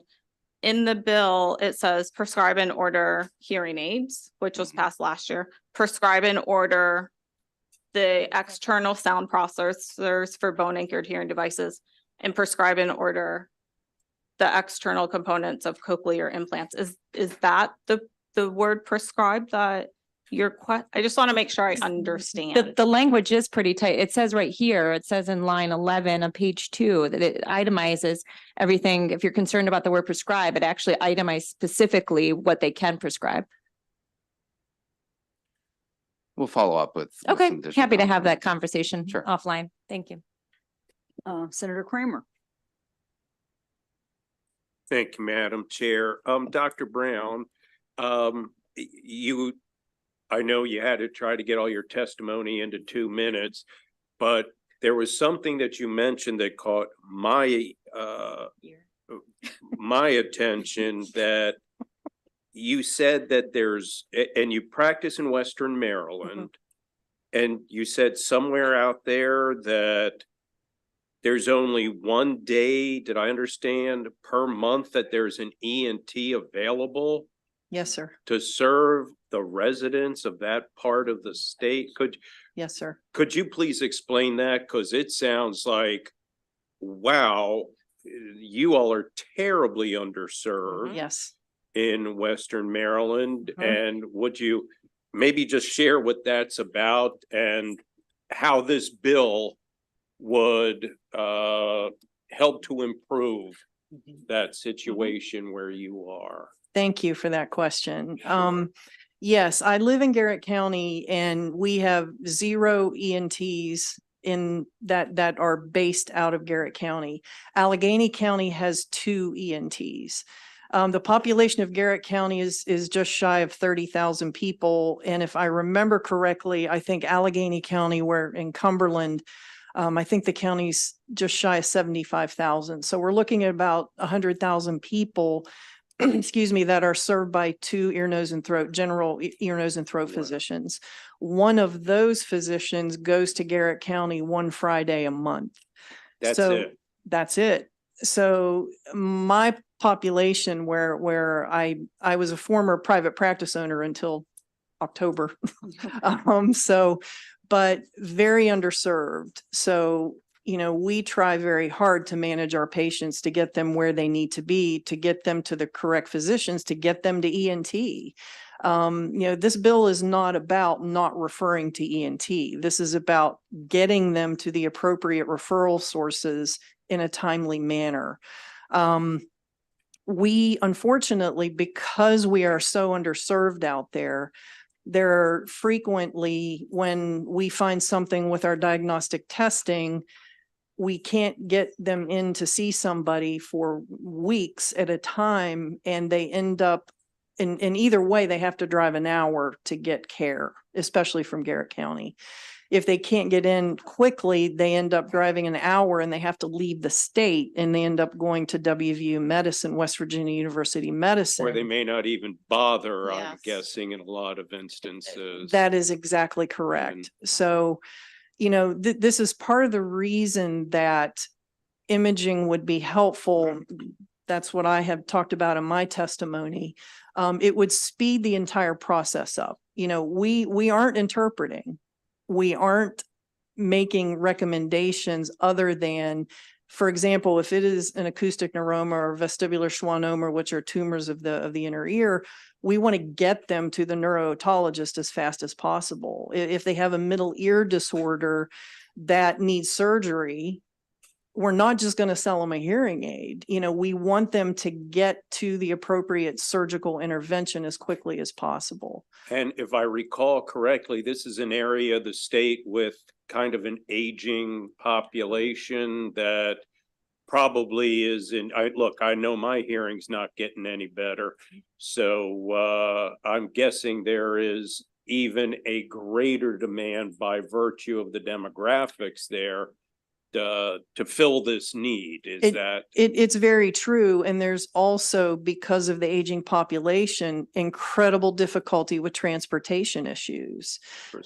Getting to even my patients that see that ENT that comes up one day a month, sometimes even in Garrett County, as you know, we're the largest landmass in the state. So it can still be 35, 40 minutes to get to that appointment, even within the Garrett County line. So passage of this legislation, it at least appears to me, would help fill a significant void that exists right now. it would be a godsend for the patients out there.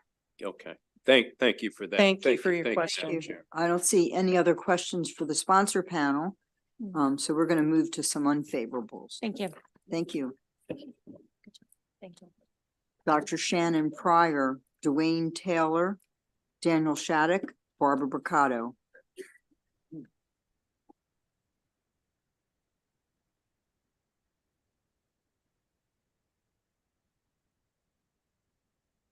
Barbara, you can start when you're ready. Thank you, Madam Chair, members of the committee. Barbara Brocado here on behalf of the Maryland Society of Otolaryngology and in opposition to Senate Bill 795.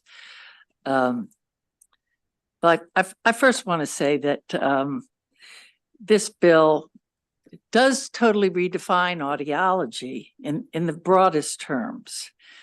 And in our review of it, it leaves open the question of what audiologists can and can't do. It's just not defined.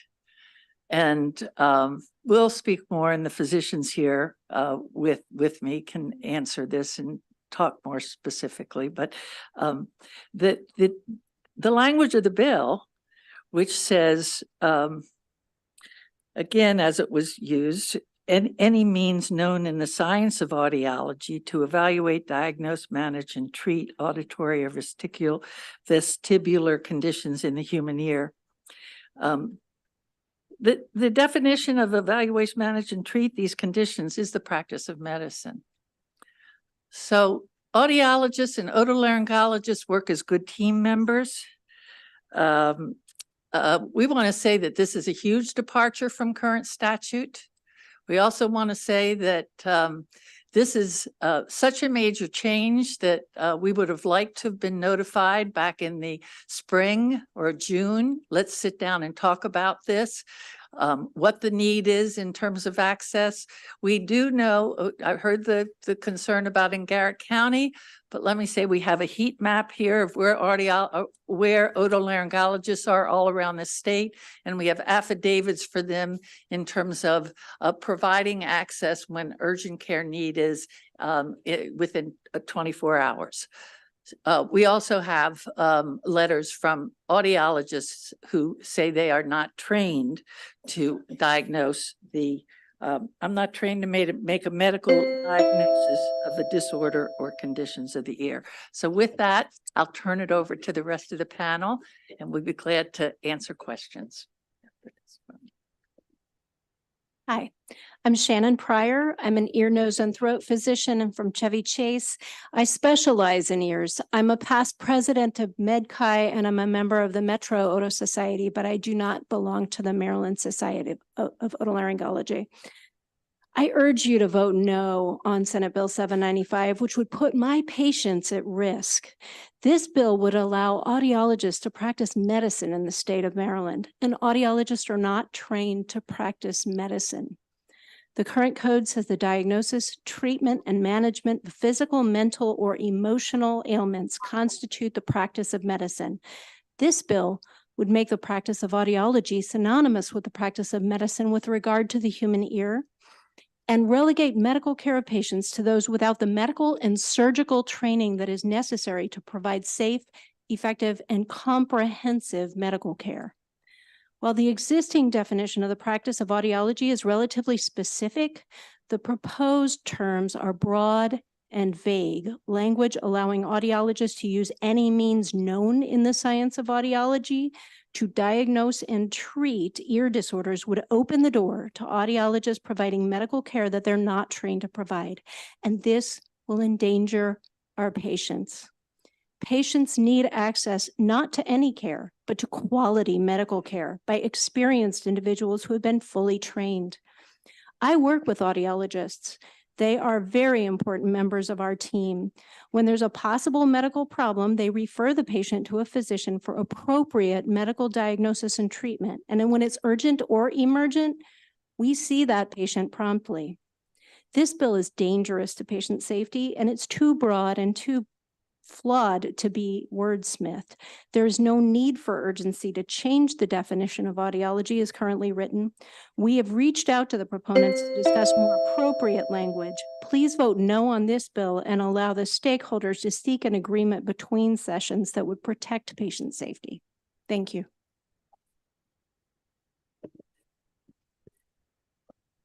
My name is Dr. Dwayne Taylor, and I want to thank you for the opportunity to testify to the committee today. I'm a board certified otolaryngologist, head and neck surgeon, or ear, nose, and throat physician. And I've been in practice in this and a resident of Maryland for over 30 years. And I practice in both Montgomery County and Prince George's County. During that time, I've served as the past president of our national organization, the American Academy of Otolaryngology, Head and Neck Surgery, past president of the Montgomery County Medical Society, and on the Montgomery County Health Commission. I am a passionate advocate for the quality and safety of our patients, both inside and outside of my specialty, and for the physicians as well, inside and outside of my specialty, and particularly those patients who have barriers to access to care.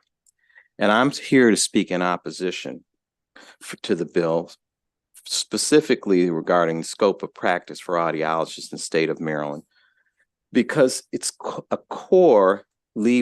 its core, it leaves the door open for possible gaps in that care when the appropriate providers, in this case, ear, nose, and throat physicians, are not part of the decision-making process.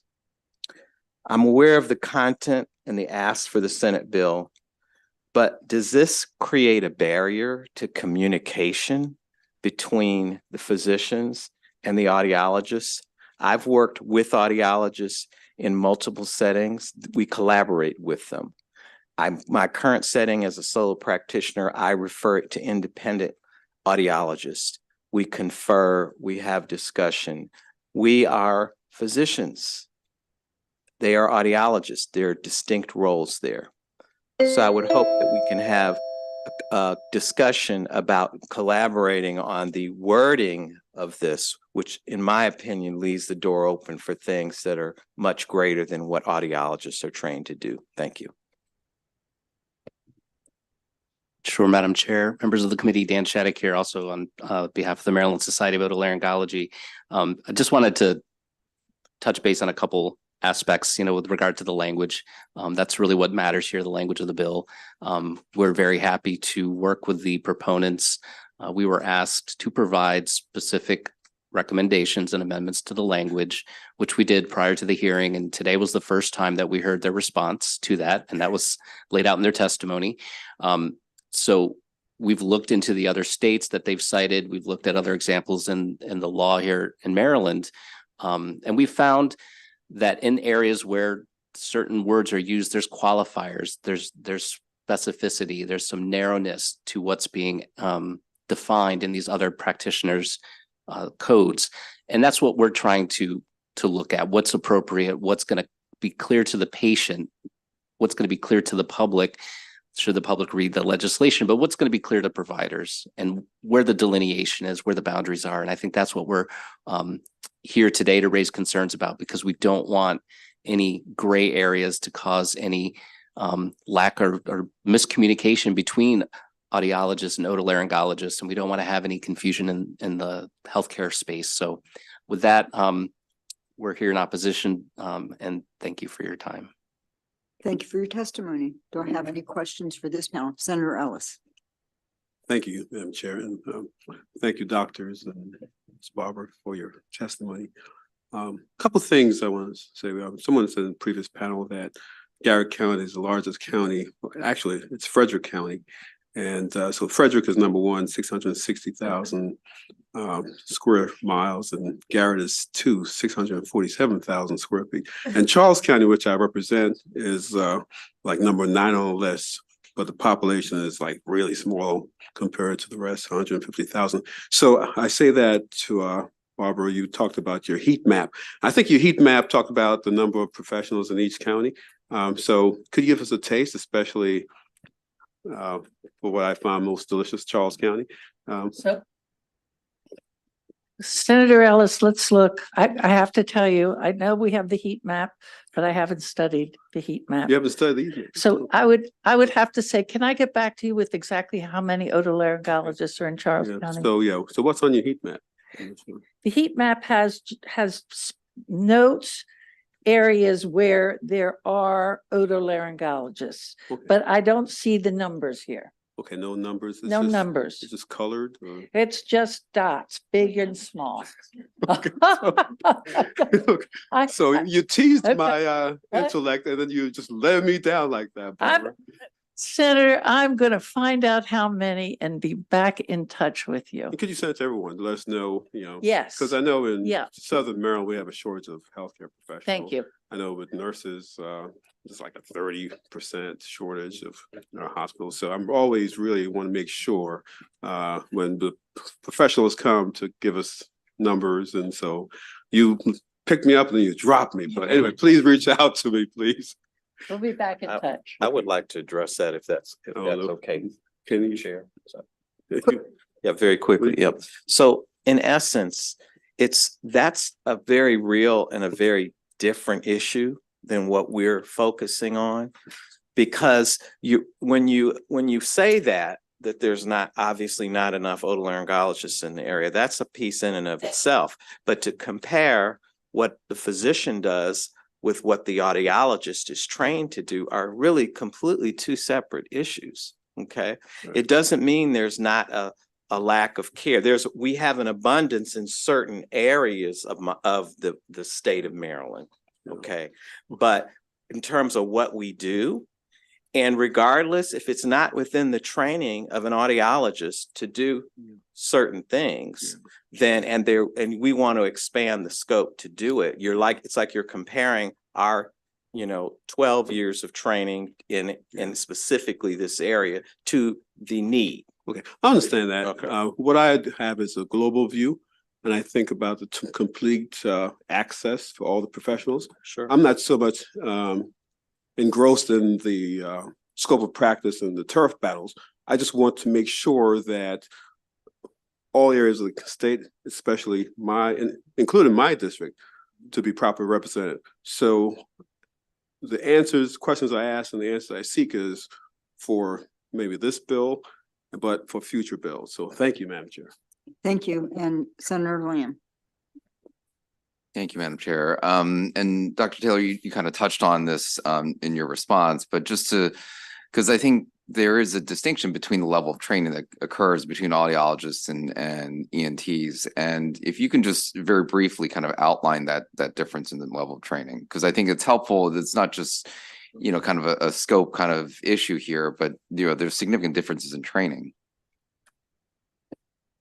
So essentially, both degrees are what we would call a post-bachelor degree. So you complete your 4 years of college, and then there are a doctor of audiology will complete either 3 or 4 years of training to get that doctoral degree. A doctor of medicine or a doctor of osteopathy will go to school for an additional 4 years to get their medical degree. After that time, the physician will do a internship and residency. In the case of ear, nose, and throat, that is either 5 or 6 years. And then most of us who are otologists and specialize in the ear will have done an additional 1 to 2 year fellowship. I know mine was about 1.5 years. So that involves both hand-on specialized training in both the medicine and surgery related to the ear.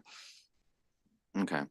And maybe this is directed to either Barbara or Dan, but, there was a lot of discussion in the prior panel about the actual language of the bill and, how those services and scopes are defined. From your perspective, how does this compare to other health occupations pieces in Maryland law? Dan. Well, I think what we've seen in other areas of Maryland law is more narrowness or specificity. Like when the terms diagnosis might be used, there might be a quantifier that says non-medical diagnosis, or in the case of, I know the optometry statute, there's some quantifiers around the language, or there's exceptions for higher level of training. So it's all embodied in modifiers. And just looking at other states, we've seen that too, that it's not just diagnosis, it's non-medical diagnosis.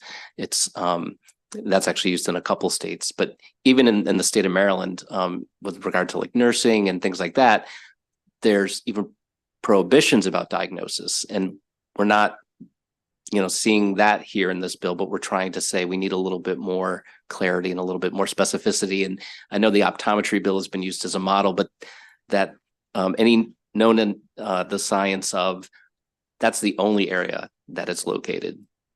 It's kind of an outlier. So this isn't a common phrase that's seen across the other health occupation boards. Okay. All right. Thank you, Madam Chair. Thank you. I don't see any other questions for this panel. Thank you very much. We have one virtual witness, James Denny. Thank you very much, Madam Chair. Good afternoon. I would like to thank the committee for the opportunity to testify in the opposition to Senate Bill 795 today. I'm Jim Denany, an otolaryngologist for the past 40 years. And I'm also a clinical professor of otolaryngology, head and neck surgery at Johns Hopkins School of Medicine, currently the executive vice president and CEO of the American Academy of Otolaryngology, Head and Neck Surgery, and speaking on their behalf today. We've also submitted detailed commentary to the committee. This legislation, if passed as written, would result in a significant expansion of the scope of practice of audiologists. Parameters of practice are defined by training, assessment of competence, licensure, privileging, and should not be legislated. Nothing in this bill will increase access to care. Estimates across the industry also reflect a significant shortage of audiologists, bordering on 50%. The bill describes the practice of audiology to include the ability to order, evaluate, diagnose, manage, or treat any auditory or vestibular condition in the human ear. The wording of this legislation would allow audiologists to make medical diagnosis, to order non-auditory and non-vestibular testing, write prescriptions, perform surgeries, none of which fall within their training or licensure. The most egregious examples in the bill include the phrase "use any means known" to evaluate, diagnose, manage, and treat auditory and vestibular conditions in the human ear. That would equilibrate them to physicians. Prescribing a sound processor for patients with an implantable hearing device without consultation of the operating surgeon, the conducting of health screenings not limited to hearing or balance systems, removal of any foreign body from an ear canal, including children, the ordering of cultures and blood work, and the ordering of radiographic imaging. We urge the members of the Senate Finance Committee to defeat this unprecedented attempt to provide the requested medical privileges to audiologists under their current training paradigm. Thank you very much. Thank you. Do I have any questions for this witness? I don't see any questions. Thank you for your testimony. Thank you. So that ends the hearing on Senate Bill 795, and it ends our hearings for today. Just a reminder, there is a dinner tonight. Check your calendars. I